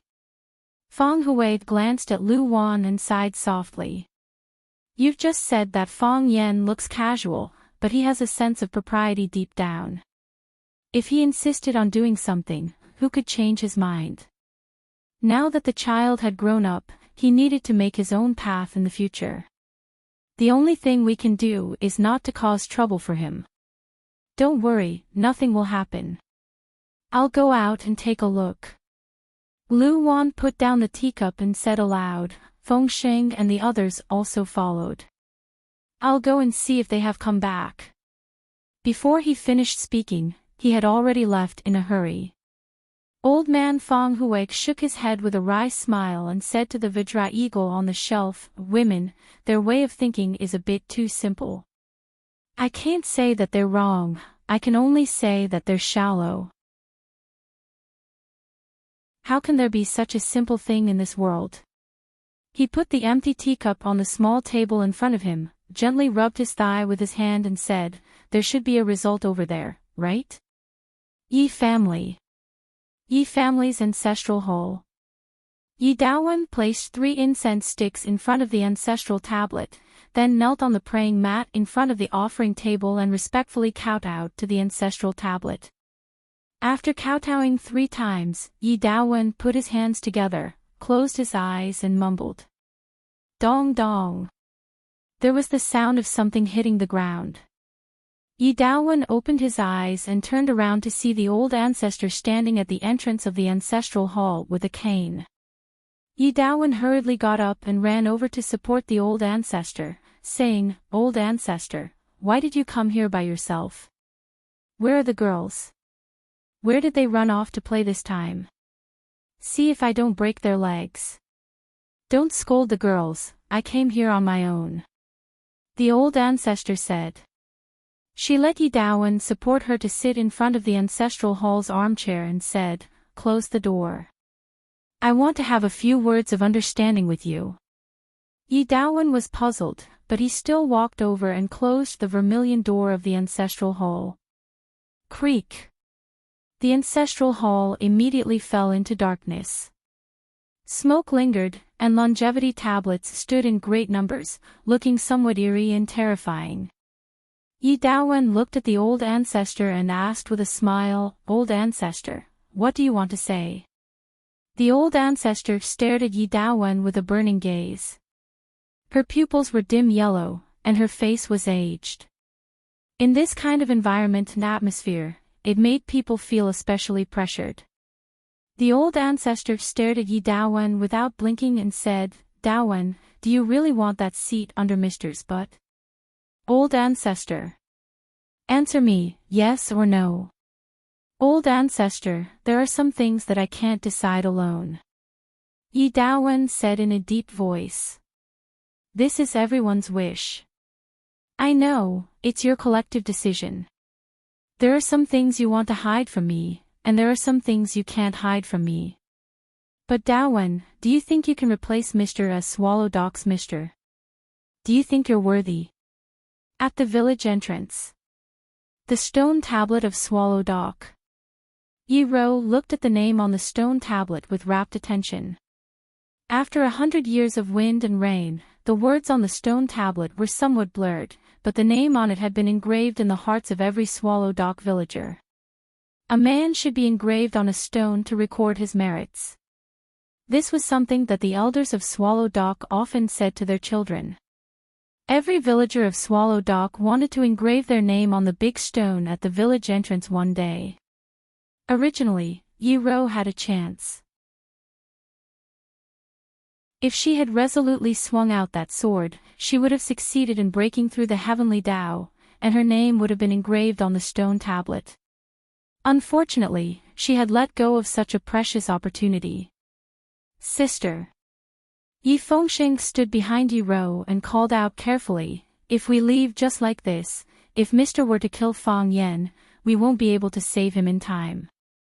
Yi Ro finally came back to her senses and found that everyone present was looking at her anxiously. Yi Ro was touched.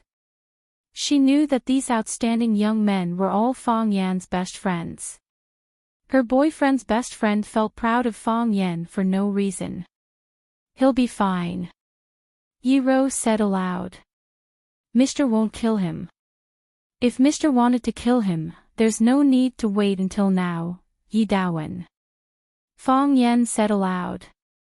Although Yi Daowen was his girlfriend's father, Fang Yan did think that Yi Daowen was the most suitable candidate to be the new Mr. If Mr. really wanted to resign from the position of Mr. Only a person of virtue and prestige could become the Mr. of Swallow Dock. Yi Daowen was originally a very virtuous elder in Swallow Dock. He was honest and righteous, so he was deeply loved and respected by the villagers. Although his talent was above average and his martial arts were slightly weak, the Yi family was developing rapidly like the sun at noon. This strong backing could make up for some of his personal shortcomings. If he took over Mr.'s mantle and became the new Mr. of Swallow Dock, not only Fang Yan, but the other people in Swallow Dock wouldn't have any objections. Yi Daowen. Mr. chewed on the name, then looked at Fang Yan happily and said, "It seems that Daowen is the most suitable candidate in line with the interests of all parties." "Interests?" Fang Yan frowned. "What interests of all parties?" "Mr. asked me to choose a candidate, so I said the most suitable person in my heart out of fairness. There are no interests involved in this." "Is that so?" Mr. stared at Fong Yen with sharp eyes and said, "You really don't know?" "What should I know?" Fong Yen said. Mr.'s expression eased a little and said, "It seems that they didn't discuss this matter with you." "Mister, what do you mean?" Fong Yen asked aloud. Mr. looked at Fong Yen and said, "I know that you chose Yi Dawen out of your heart, but if it's out of selfishness, who do you think is more suitable to be Swallow Doc's mister?" "I haven't thought about it," Fong Yen said. "You might as well think about it now." Mr. looked at Fong Yen with a sense of exasperation and said, "If Dawen becomes Swallow Doc's mister, do you think it's still possible for you and that girl from the Yi family? The gap is getting bigger and bigger. I'm afraid it will be difficult for you to catch up. But from the standpoint of Swallow Doc, I think Uncle Yi is the most suitable Mr. candidate," Fong Yen said.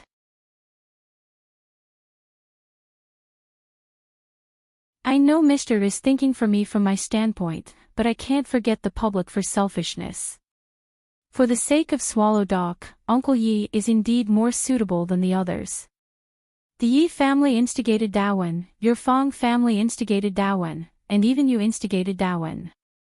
Since all of you have chosen Dawen, I'm not willing to let Dawen take over my mantle." Mr.'s tone was light when he spoke, but Fong Yen could see that he was indeed saying these words seriously. He wasn't joking. "Why?" Fong Yen asked aloud. "Because I want a more suitable candidate," Mr. said. "Who is it?" "It's you." Mr.'s eyes suddenly became bright, like a dusty gem that was wiped away, revealing its original dazzling brilliance. "Fong Yen, are you willing to take over my mantle? Are you willing to become Swallow Doc's new mister?"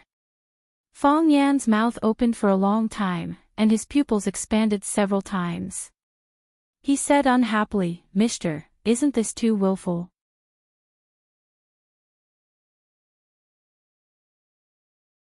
Chapter 684.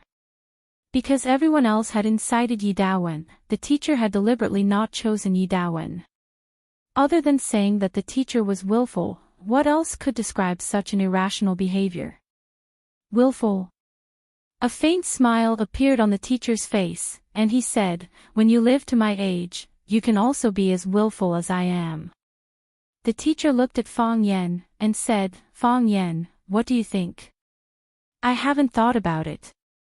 Fong Yen shook his head in refusal. "I'm not suitable." "Why not?" "I'm neither virtuous nor prestigious, and I'm still too young," Fong Yen said. He could list out 100 shortcomings that made him unsuitable for the position of teacher, but when faced with his true shortcomings, he was unwilling to admit them in front of others. It was the same as a fatso not willing to tell others that he was a fatso, and he would tell others that he had a bad temper. Therefore, the reasons he gave for his refusal seemed somewhat insignificant. The teacher pointed to where Fong Yen was standing and said, "At that time, you were also standing here. Do you remember what I told you at that time? Whether you are suitable or not, you can only find out as you go on. You have already led Swallow Doc to take a step forward, so Swallow Doc can no longer retreat and others won't allow us to retreat either. We can only move forward with all our strength. Since you have led Swallow Doc to take the first step, then lead Swallow Doc to continue moving forward. You are duty-bound to carry out this mission. Fong Yen, you are duty-bound to carry out this mission. I told you this a long time ago. At that time, you didn't remember it. This time, no matter what, you must remember it. I still say the same thing, I am not qualified for the position of teacher." Fong Yen said with a serious expression, "No matter who becomes the teacher of Swallow Doc, that person will definitely not be me." The teacher chuckled and said, "It seems that we are also divided on this issue." "Yes," Fong Yen said. "I know myself, and I know what kind of job I am suitable for. Just like how you felt that I was not suitable back then, I also have the same understanding of myself. We are not divided on this point." The teacher chuckled and said, let's talk about this later. Are you free tomorrow? Tomorrow. Fong Yan looked at the teacher in confusion and said, what plans does the teacher have? I'll take you to meet a few people, Mr. Wang said. They bullied the people of our swallow dock. They have to give us an explanation. So much time has passed, but here. The teacher touched his chest and said, I've never been able to pass through here. Fong Yan's eyes flickered as he said, then I'll have to trouble you, sir. I'll listen to your arrangements tomorrow. Next, I should tell your grandfather that Hu Wei should be waiting in the yard, right? The teacher said, Fong Yan, I'll have to trouble you to go back and pick up your grandfather. Pick up my grandfather. Fong Yan looked confused. The teacher smiled and did not reply. Fong Yan stood in the house for a while, then pushed open the wooden door and walked in. When Fong Yan pushed Fong Hui into the room again, Mr. Fong had already fallen asleep on the rattan chair. He looked very tired, and there was a heavy snore between his breaths. Fong Yan did not speak, but just quietly stood behind his grandfather. Fong Hui glanced at Fong Yan and waved his hand, signaling him to go out first. Fong Yan glanced at the teacher again, and then tiptoed out. The teacher was sleeping soundly, and Fong Hui did not want to disturb him. He was lying on the back of the wheelchair, eyes slightly closed, hands swinging on his thighs, and mouth lightly humming an unknown song. It's taking Tiger Mountain by strategy, the teacher suddenly said. He still did not open his eyes when he spoke. Through the forest sea, across the snowfield, the spirit soars to the sky, expressing lofty sentiments and lofty aspirations, facing the mountains. May the red flag flutter in the 5 continents and the 4 seas, even if it's a sea of fire and a mountain of knives. I can't wait to turn the flying snow into spring water and usher in the spring to change the world, the teacher sang, and Fong Hui echoed. The more they sang, the more passionate they became, and the more energetic they became. When the voice came out of the door, Fong Yan smiled bitterly and said, these 2 old men are having a good time. After singing a part, the teacher opened his eyes, glanced at Fong Hui, and said, do you want some tea? I just drank at home, Fong Hui said. I drank 2 bowls. Waiting is torturous, the teacher said. Drinking a bowl of tea to calm the mind is also necessary. The teacher stood up, took a kettle, and filled his big enamel jar with water. He took out a big bowl, threw a handful of big leaf tea at the bottom of the bowl, and then filled it with water, brought it in front of Fong Hui, and said, your legs are not flexible, let me make you a cup of tea. Fong Hui hurriedly took it and said, thank you, sir. This kind of thing should be done by me. I didn't expect a cripple would also take advantage of others. The teacher sat back on his recliner with the enamel jar, looked at Fong Hui, and said, you, cripple, are not simple. It's not simple, sir, Fong Hui replied without raising his head, blowing the big leaf tea on the bowl. Hui, is there a need to do this? The teacher said. Why would I need it? Fong Hui smiled silently. There are many things that I don't think are necessary, but they really happened. We don't feel good in our hearts, but since there is a problem, what we can do is to solve the problem. Sir, don't you think it makes sense? Yes, it makes sense, the teacher said. You have prepared for so long and built up your momentum for so long. Don't you want the position under my butt? Hui, in fact, as long as you say it, I will give it up. I don't care about this position, and I don't want to be a teacher. I was forced to be a teacher by my master. For this position, I put 1 foot in the door of the way of heaven, and then I took it back. As I get older, I think about more problems. Sometimes, I would think about it. Was my choice the right one?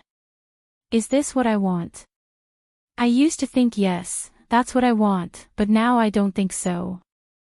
Whether it is or not, in fact, it doesn't matter. I won't ask myself anymore. Asking itself is a kind of questioning of my own choice. Since I have made a choice, I have to stick to it to the end. This is what we should do. We thought that you would give it up, but we also thought that you wouldn't, Feng Hui said with a smile. You are a teacher. If you don't give it up, we can't influence your decision. On the way here, Feng Yan told me that you want him to be a teacher.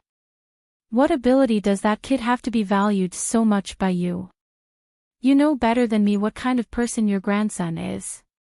In front of you, I don't want to praise him again. Lest you, old man, are secretly happy in your heart and say something that you don't mean. Hui, are you determined to tie your Feng family and Yi family together? Feng Hui picked up a big bowl and took a sip of tea.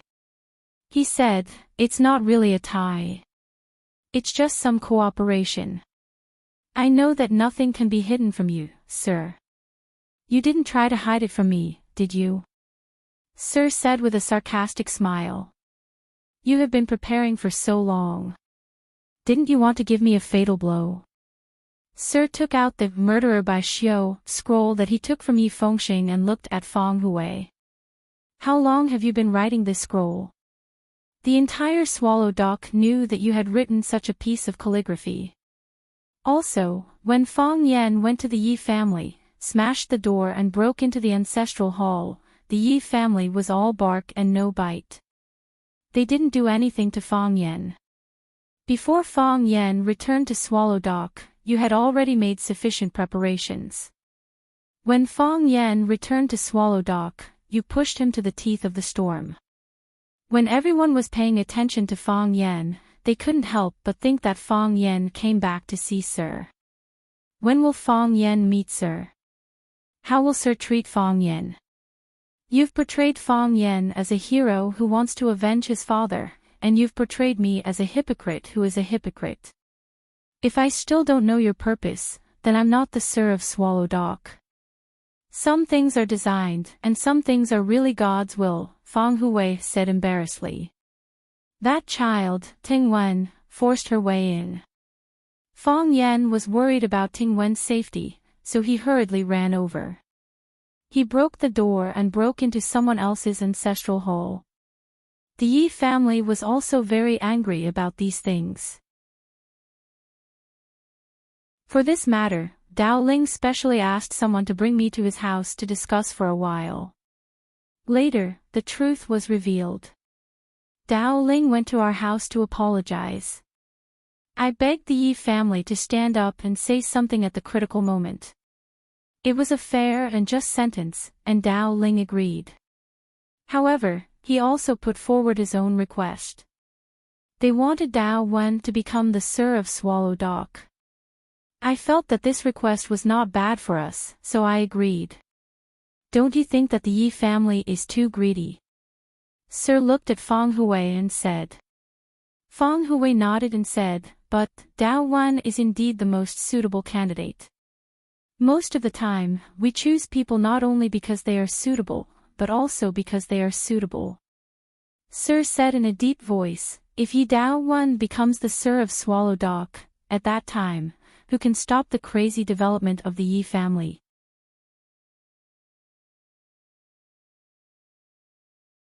Chapter 685.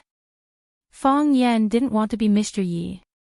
He didn't want to be like Mr. Yi, who only had one foot in the heavenly Dao realm. After some thought, he pulled back. He didn't want to be like Mr. Yi, who had to work for the country and suffer in Swallow Dock. He didn't want to be like Mr. Yi, who had to protect Swallow Dock for the rest of his life. He didn't want to be like Mr. Yi, who had to carry a manure basket everywhere to shovel feces and become a manure digger. Feng Yan liked peace and freedom. He wanted to see the precipitousness of Mount Tai, and the vastness of the grasslands. He wanted to experience the sunrise of the Red River, and feel the snow on the glaciers. He wanted to go to the deserted North Sea to hunt eagles. He wanted to go to the inaccessible land of extreme cold to find Ice Dragon. He wanted to bring Imo Qingdi back. He wanted to travel all the famous mountains and rivers, and he also wanted to see all the spring flowers and winter snow. He wanted to be free and unrestrained. He wanted to buy a plane ticket and fly to Paris to feed the pigeons when he was bored. He wanted to go to Hingdian to listen to the sound of shooting stars streaking across the sky when he was depressed. He wanted to take Yi Gentle and let Yi Gentle carry the money. They could go on one trip after another whenever they wanted. He didn't want to be Mr. Yi. He only wanted to live for himself. He didn't want to live for others. He didn't want to live for responsibility.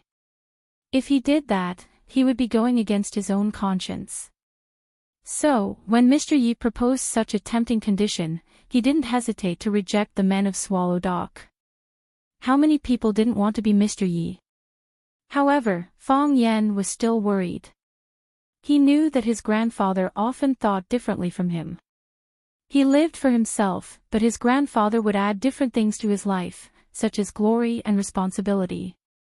So, even when Fong Yen waited alone in the courtyard, he still felt uneasy. He heard Mr. Yi and his grandfather singing. They were singing excerpts from Taking Tiger Mountain by Strategy. In their eyes, who was Yang Zirong? Who was Mountain Eagle? Now that the singing stopped and there was no sound from inside, it seemed that they had just entered the main topic. The negotiation had indeed entered the main topic, but it was different from Fong Hui's plan. If Yi Daowen becomes the teacher of Swallow Dock, then who will be able to stop the Yi family's crazy development? Hearing Master's words, Fong Hui held the big bowl and smiled silently. He said, how the Yi family will develop and how far it will develop are the problems that Master needs to consider. What does it have to do with a crippled old man like me? Mr. Yi looked at Fong Hui and said, you deliberately tried to ruin my reputation, didn't you? Didn't you want me to give up my position to the Yi family? This happened because of you. How could it have nothing to do with you? Fong Hui sighed and said, I'm only responsible for helping the Yi family get Master's position. As for how the Yi family will develop in the future, I'm not in the mood to study it, nor am I able to find out. So you're saying that you're only responsible for releasing the monsters in the cages, but you're not willing to take any responsibility for the monsters' actions after they're released? In your eyes, the Yi family is a monster. Any unrestrained power is a monster, Mr. said. It's the same for Swallow Dock, but it's locked in a cage. That's why Swallow Dock has Master. Mr. looked at Fong Hui with a playful look and said, it's strange that your Fong family keeps creating opportunities and fighting for benefits for the Yi family. 3 years ago, Fong Yen helped Yi Daoling get his current position. Now he's in charge of Hua Xiao's economic lifeline. Now, you, this old fellow, are pushing the waves from behind, wanting to help Yi Daowen obtain the position of Mr. Hui. Do you really think the relationship between the Yi family and the Fong family is unbreakable? Does your Fong family really want to be tied to the Yi family's chariot? What kind of unbreakable relationship is that? I just want to send some betrothal gifts to my grandson. But you should know better than anyone that the more betrothal gifts you send, the lower the possibility of Fong Yen and Wen Raowen. With the Yi family's current development speed, will you still be able to climb up to the Yi family? Mr. said with a smile, it's better to retreat and form a net than to envy the fish in the pool. After all, it's not a wise thing to do for others. Hui is wise. You should understand these principles more clearly than I do.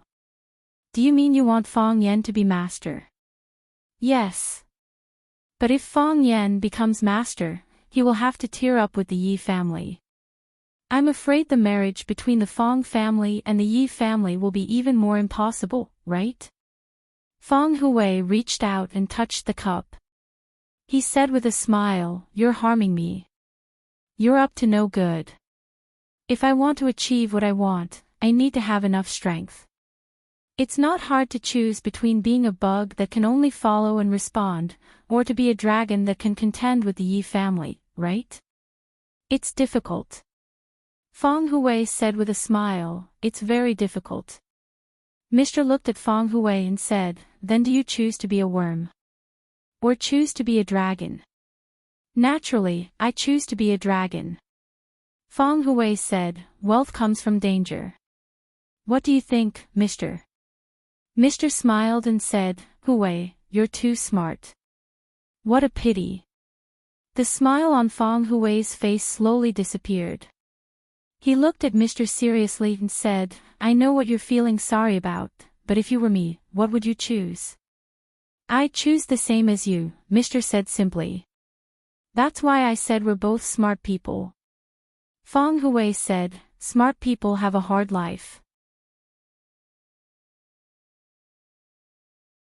Mr. pointed outside with his finger and said, "You've been doing these things without telling that boy.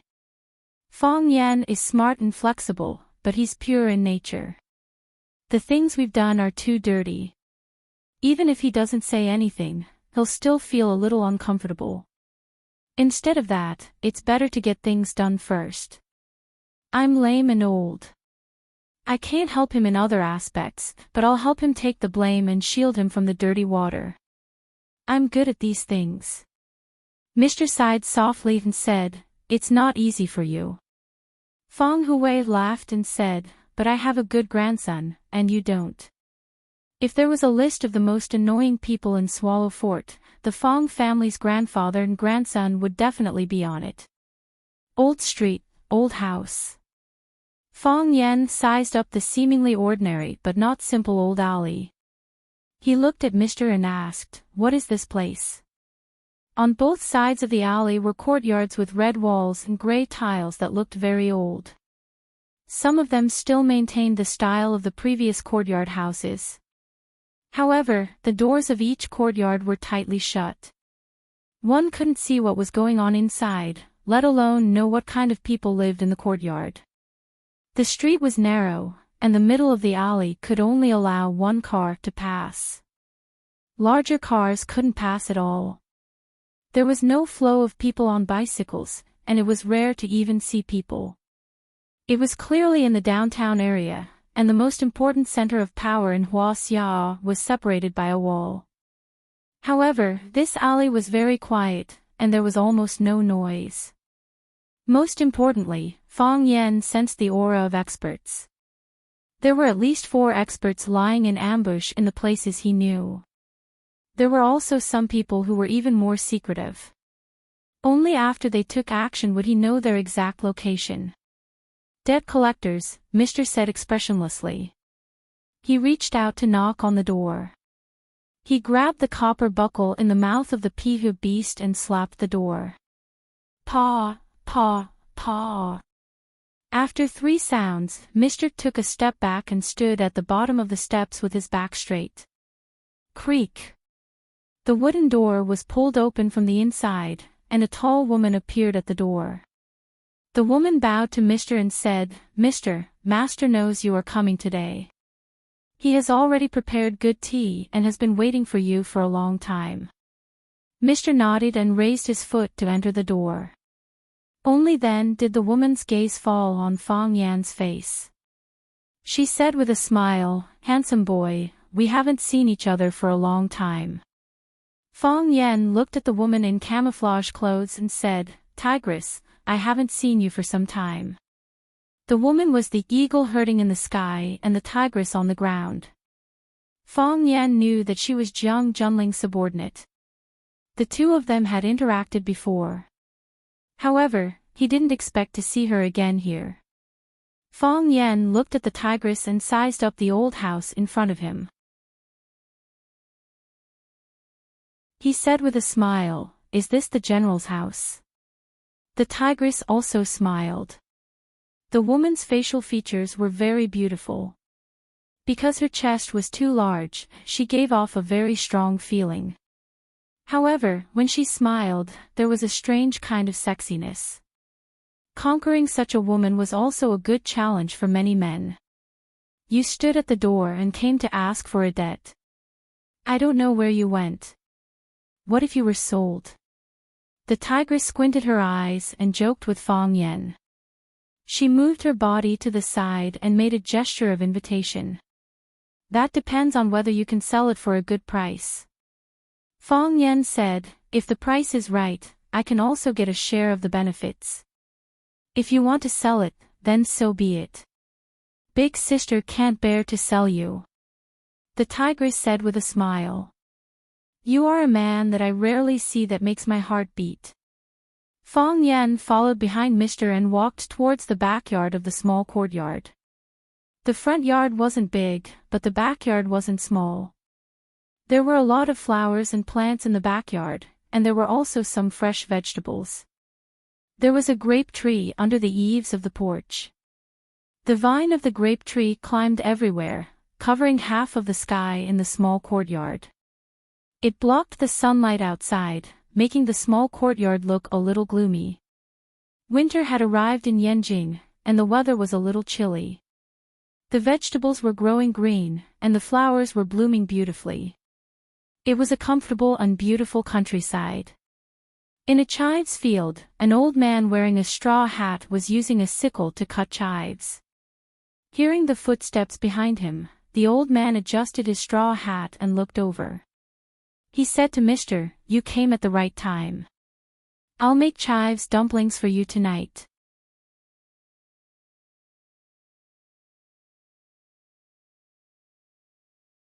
Chapter 686. He was not tall and slender, nor did he have a sage-like demeanor, nor was he gloomy, cold, or awe-inspiring. His figure was slightly plump, his skin was a little tanned, and his smile was a little wretched. It was a very ordinary old man, exactly the same as the old men he saw in the fields in the village. However, this old man was not ordinary at all. The general cherishes his fortune. Jiang Fingxing was Jiang Junling's grandfather, the head of one of the most powerful families in Yanjin. With the wisdom of the ancients, they created the phrase, wealth comparable to a country. We often use the phrase, as rich as a country, to describe a person's wealth, but most of the time, it's actually a praise for that person. This was because most people's wealth couldn't rival a country's. Those who could truly rival a country were extremely rare existences in the human world, and the Jiang clan was one of them. In Dream of the Red Chamber, in order to describe the wealth of the three great families, they even made up a few rhymes like this. Jia is not fake, white jade is the hall, gold is the horse, 300 li of Ipang Palace cannot hold a single official of Jinling. The East Sea lacked a white jade bed, so the Dragon King invited the king of Jinling over.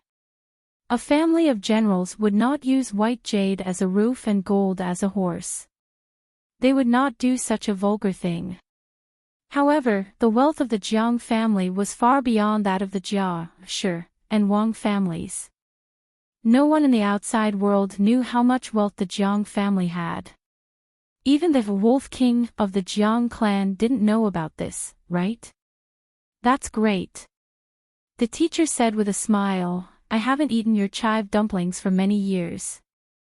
That's because an esteemed guest like you doesn't easily pay a visit. Jiang Shifu chuckled. Tell me, what's so good about guarding Swallow Dock? With such a group of powerful people around, who could bully them? Do you really have to be like an old hen protecting her chicks, guarding there for a moment?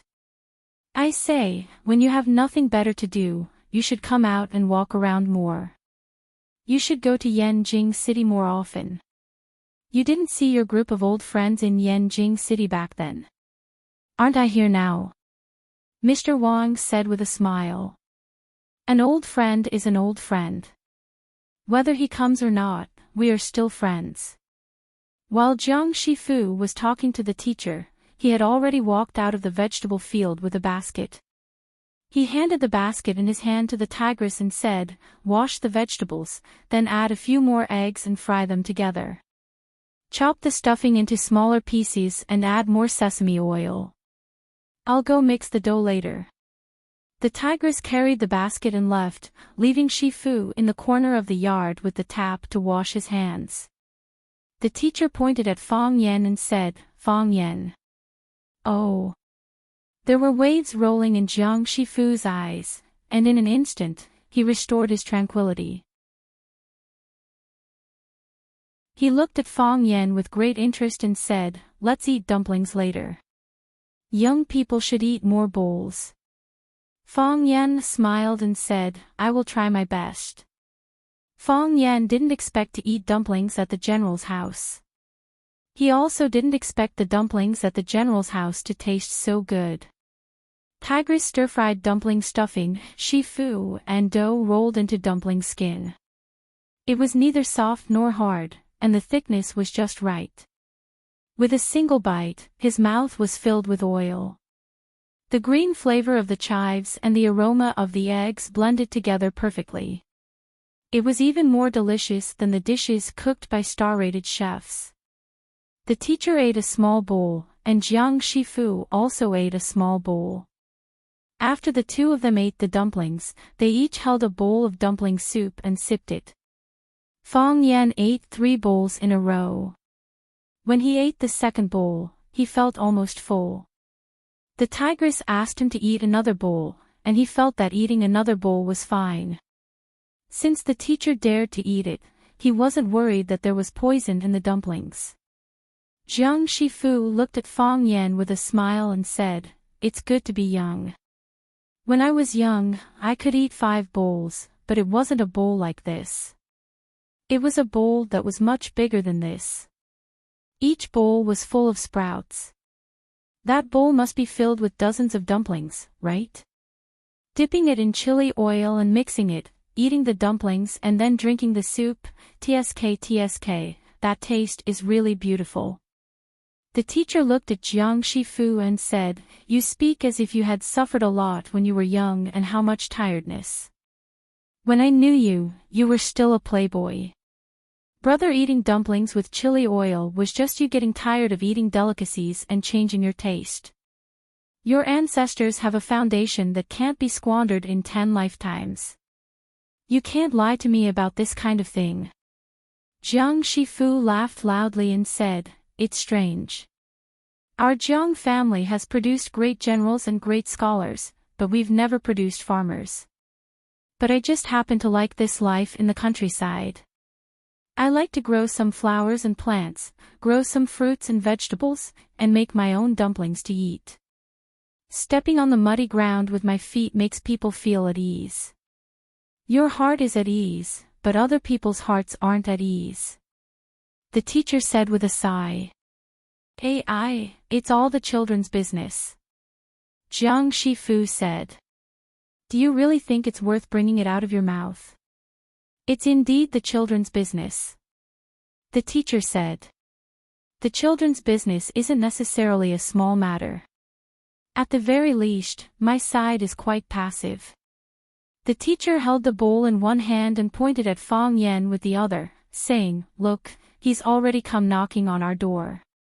How can we not give an explanation?"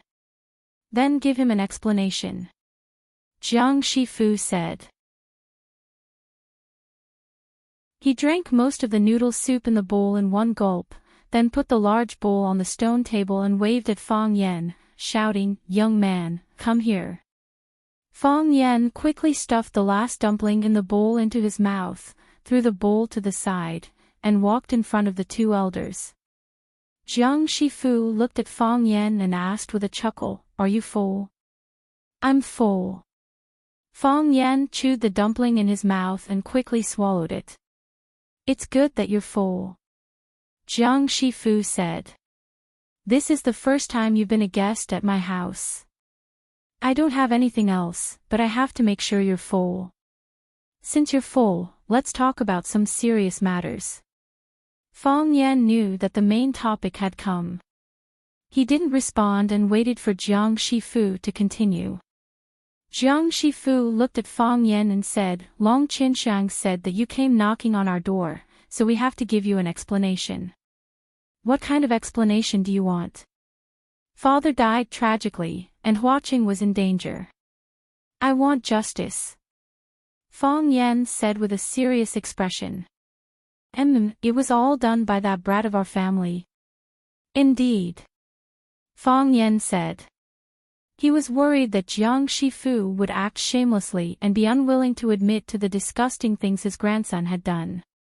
In his heart, he was willing to do anything for his family. Not to mention a small matter like lying and acting shamelessly. I think that many people can testify to this matter. I'm not doubting your character. I've also heard a little about what that brat has done. Jiang Shifu smiled and waved his hand. If Jiang Junling returns, he will naturally punish the Jiang family. But you also know that ever since Jiang Junling went to Huaqing, he hasn't returned.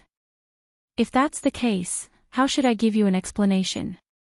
So you're saying that the Jiang family is prepared to deny it to the end? Fang Yan said with a cold smile. He knew that the matter wouldn't be so easily resolved. Now, the Jiang family was indeed beginning to quibble. After the failure of the encirclement at the summit of One Sword Peak, Jiang Junling had indeed disappeared without a trace. Of course, his disappearance was aimed at outsiders like Fang Yan. If even the Jiang family themselves, or the Jiang family's old man, Jiang Shifu, didn't know where Jiang Junling was, then they were treating people like idiots. Was Fang Yan an idiot? Fang Yan would only eat for free. Don't be impulsive. Don't be impulsive. Jiang Shifu saw the anger on Fang Yan's face, and comforted him. Young people are hot-tempered. I can understand your feelings, but the truth is like this. I know that if I tell you that I've never seen Jiang Junling, you absolutely won't believe me. But, I really haven't seen him. I really can't drag him out and kill him. But, the Jiang family cares about our reputation. We won't do something like not investigating the wrongdoings and not punishing the evils.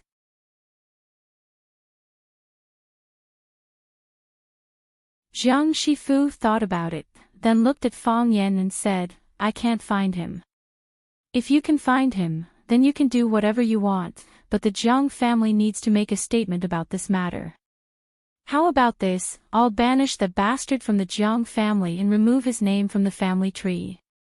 What do you think of this punishment?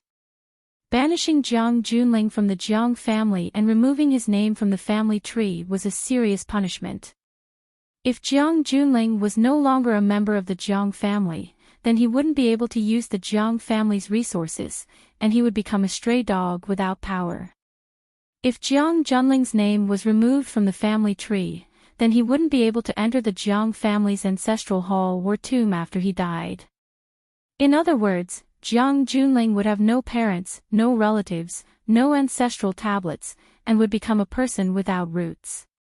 Thinking about how Jiang Junling would have no roots in the future, Fang Yan was quite pleased. However, this kind of punishment didn't have much meaning to Fang Yan. If the Jiang family could banish Jiang Junling and remove his name from the family tree, then they could call him back. Even if they didn't allow Jiang Junling to return to the family tree, wouldn't Jiang Junling no longer be a member of the Jiang family? At that time, without the restrictions of his identity and with the secret support of the Jiang family's resources, wouldn't Jiang Junling be like a fish in water and be able to do even more things? However, Fang Yan had no way of rebutting Jiang Shifu's proposal. In a situation where they couldn't find Jiang Junling, they had already shown such great sincerity. What was there to be dissatisfied about? Fang Yan thought for a moment, then said with a smile, wouldn't that make it impossible for the Jiang family to reunite? You reap what you sow, you can't blame anyone else. Jiang Shifu looked at Fang Yan with a smile and said pointedly, everyone should pay the price for their own stupidity. What does young friend Fang think? Yes. Fang Yan pretended not to hear the deeper meaning in his words and said solemnly, Jiang Junling will die without a doubt. After leaving the Jiang family, the teacher turned his head and glanced at the tightly shut wooden door. He sighed softly and said, the Jiang family wants to kill you.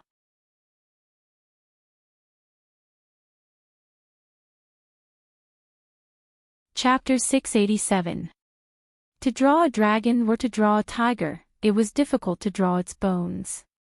One might know a person's face, but not their heart. When Fong Yan arrived at the Jiang family to denounce them, not only did he not hear any harsh words, he did not receive any trouble from anyone. Instead, he was treated with great courtesy. The Jiang family's old patriarch, Jiang Shifu, was amiable and treated him like a nephew. He did not put on airs when speaking to him, and even ate several large bowls of dumplings that the Jiang family's old patriarch had personally made. In the end, Jiang Shifu straightforwardly gave him an explanation and took the initiative to expel the wrongdoer Jiang Junling from the Jiang family and remove his name from the Jiang family's genealogy. If that was the case, didn't that mean that the Jiang family recognized their mistakes and were sincerely apologizing to Fong Yan? That was obviously not the case. The Jiang family was a prestigious aristocratic family, and their every move was watched by countless people. Jiang Junling's plan to encircle and annihilate Fong Yan at Flower City's Single Sword Peak had failed, and anyone who paid attention already knew about it.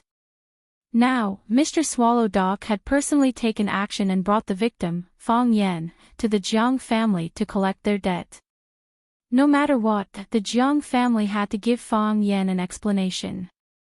Not only an explanation to Fong Yan, but also to Swallow Dog, and to the countless pairs of eyes that were watching and watching from the shadows.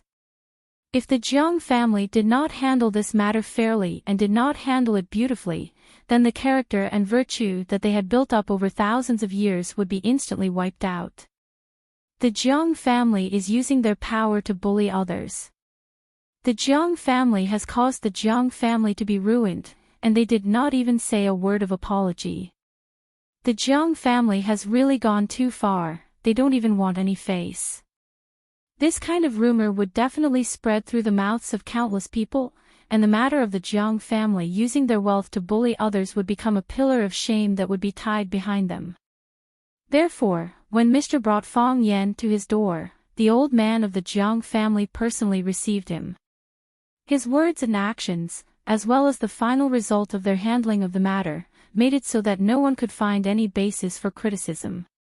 Even the most picky observer, after learning about the way the old man handled the matter, could not say a single word of criticism. If the matter of Fong Yan eating the dumplings personally made by old Master Jiang in the Jiang family's old house were to spread out, perhaps many people in Yanjing City would develop feelings of envy and jealousy towards Fong Yan, and even more people would not be able to help but give a thumbs up to old Master Jiang and say benevolence and righteousness. In order to save the face of the hundreds of people in the Jiang family, old Master Jiang had considered everything inside and outside of the family. However, it was also because of this that the teachers said that the Jiang family wanted to kill Fong Yan. Would you argue with a dead man? Would you care about a person who you knew was going to die getting more benefits? Of course not. The reason why the Jiang family treated Fong Yan so generously was because they would soon take back everything they had paid from Fong Yan. It was just like how gangs were willing to buy arms at a high price, but when the arms dealers were about to leave with the money, they would immediately kill them. In the end, they would get the goods and money back. Therefore, what was so unacceptable about a higher price in the beginning of the negotiation? Fong Yan turned his head to look at the Jiang family. The wooden gate of the Jiang family's courtyard was already closed. After it was closed, the Jiang family's old house was exactly the same as the other old houses. In the middle of this long street, it seemed somewhat inconspicuous. No one would have thought that the famous tycoon of Yanjing was hiding in the dim yellow light of this old street. Fong Yan squinted his eyes and smiled, saying, "Why does Mr. say that?" Their attitude was a bit too kind. The Mr. said, the apology was a bit too easy, and the punishment for Jiang Junling was a bit too severe. They were the ones who committed the crime in the first place. If their attitude was a bit more kind, their apology would be a bit faster, and their punishment for Jiang Junling would be a bit more severe. Isn't this something to be expected? Besides, I don't think their punishment for Jiang Junling was that severe. banishing him from the Jiang family. Removing his name from the Jiang family's genealogy is something that has no real meaning.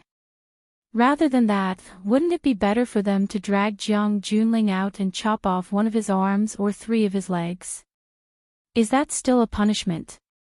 Fortunately, he didn't say something like drinking 3 cups of wine as punishment.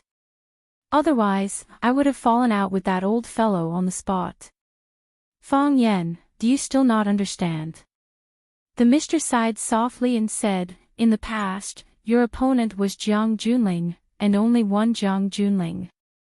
But from today onwards, your opponent is the old patriarch of the Jiang family, the entire Jiang family, and their branch families. Do you understand? You are about to face a colossus hidden in the darkness. No one can pry into their entire bodies, but a single roll from them is enough to set off a storm. Fang Yan looked at the mister and said, Mister, have you understood this a long time ago? I have. If you understand, then why did you bring me here to demand a debt? My original intention was to bring you here to smooth things over and untie this dead knot, but both of you are too stubborn. If Shifu had hesitated a bit or was willing to bargain with me when we proposed an explanation, I felt that there was a chance and would have done all I could. However, he agreed without hesitation, and even immediately stated his solution. This proves that he had long since prepared a draft in his mind and made a decision. There is no meaning in talking anymore. Fang Yan nodded and said, I also feel that the atmosphere of the Jiang family is a bit too strange, but what can I do? Even if you don't bring me here to demand a debt, even if I refuse the Jiang family's apology, will the Jiang family be able to live in peace with me? No. The mister said. So, do I have a choice?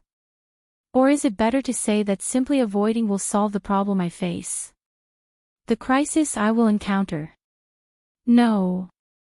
If that's the case. Fang Yan squinted his eyes and smiled, a mocking smile appearing at the corner of his mouth. Why can't I act a bit more forceful? And then give Jiang Shifu, that hypocritical old fellow, the middle finger. You gave him the middle finger just now. The mister paused and asked. I did. Fang Yan said. I did it secretly in my heart. It's not that I don't dare, I just feel that doing this is a bit too much of a loser. If word gets out, I'll be laughed at. Fang Yan said. The Jiang family is too strong right now. If I give him the middle finger, others will only laugh at me for overestimating myself, and say that I'm an ant laughing at an elephant for needing to lose weight. But, when the day comes when I trample the Jiang family under my feet, wouldn't everyone's applause be even more enthusiastic when I do this again? Trampling the Jiang family underfoot is what I'm going to do next. Although it sounds a bit difficult, when I faced Jiang Junling, no one thought that I had any chance of winning. The mister looked at Fang Yan and said, So, be the mister of Swallow Dock, I can help you. You're trying to trick me again. The guest left, the host left. After the courtyard door closed, old man Jiang Shifu walked towards the backyard with a teacup in his hand, humming a tune. Every night, he had to water the flowers and plants he planted. He had to do this by himself, and no one else was allowed to help. Jiang Shifu placed the teacup on the stone table under the grapevine, and then carried the sprinkler to water the triangle plum in the nursery. General Xing, dressed in white, stood behind him and said with a smile, I could smell the fragrance of the dumplings in the study, and my saliva was about to flow out of my mouth. At that time, I wanted the tigress to send me a bowl, but I was afraid that the guests would laugh at me. That kid is really lucky to be able to eat the dumplings that Grandpa personally made. General Xing turned to look at the tigress in the dark corner and said, Is there any more of Grandpa's chives dumplings? If there is, tell the kitchen to quickly make a bowl for me, a big bowl. If there isn't any, give me a bowl of dumpling soup. At least let me satisfy my craving first. The tigress chuckled and said, I know that young master likes to eat this, so I specially asked the kitchen to leave a bowl for you. It should be ready now, right? I'll bring it over for you." General Xing had a satisfied look on his face and said, "Go, go. I can't wait." When the tigress turned to the kitchen to bring the dumplings, General Xing said to Grandpa, "Today, these two unwelcome guests are not easy to entertain, right?" "Unwelcome guests? How evil can they be?" Jiang Shifu said without turning his head. "How powerful can a cat be? Can it eat people like a tiger?" "Grandpa, let's not talk about Mr. He has guarded Swallow Dog for decades, and his hands and eyes are everywhere. Even that person above him is his brother. Although that kid Fang Yan is young, he is not easy to deal with. We can't be deceived by his appearance." Jiang Shifu turned his head to look at General Xing and grinned. "I was just testing you on purpose. I was afraid that you would make the same mistake as the military order. If that kid was really a simple person, how could he force your little brother to the point where it is difficult for him to return home? If he was really an ordinary person, how could he have the guts to run to our Jiang family and flaunt his strength? I had no choice but to make dumplings for him and expel your little brother from the Jiang family to settle the matter." General Xing nodded and said, "It seems that Grandpa's evaluation of him is very high. Giving birth to a son is like a general's order. That old bastard Song Zaniang really is shameless enough to do anything to support his disciple." Jiang Shifu said with an unfriendly expression. "It's fine if things go smoothly. These words have the smell of fate. But if there are any twists and turns, won't these words become a whip that ruthlessly slaps your face?" You're tuning into the LoveLore Library YouTube channel. We're so grateful for your support, and don't forget to subscribe to join us on this incredible journey through captivating stories. Your generosity through donations truly makes a world of difference, as it's the primary source of revenue that allows me to expand and enhance this channel for you. Thank you from the bottom of my heart for being a part of this adventure.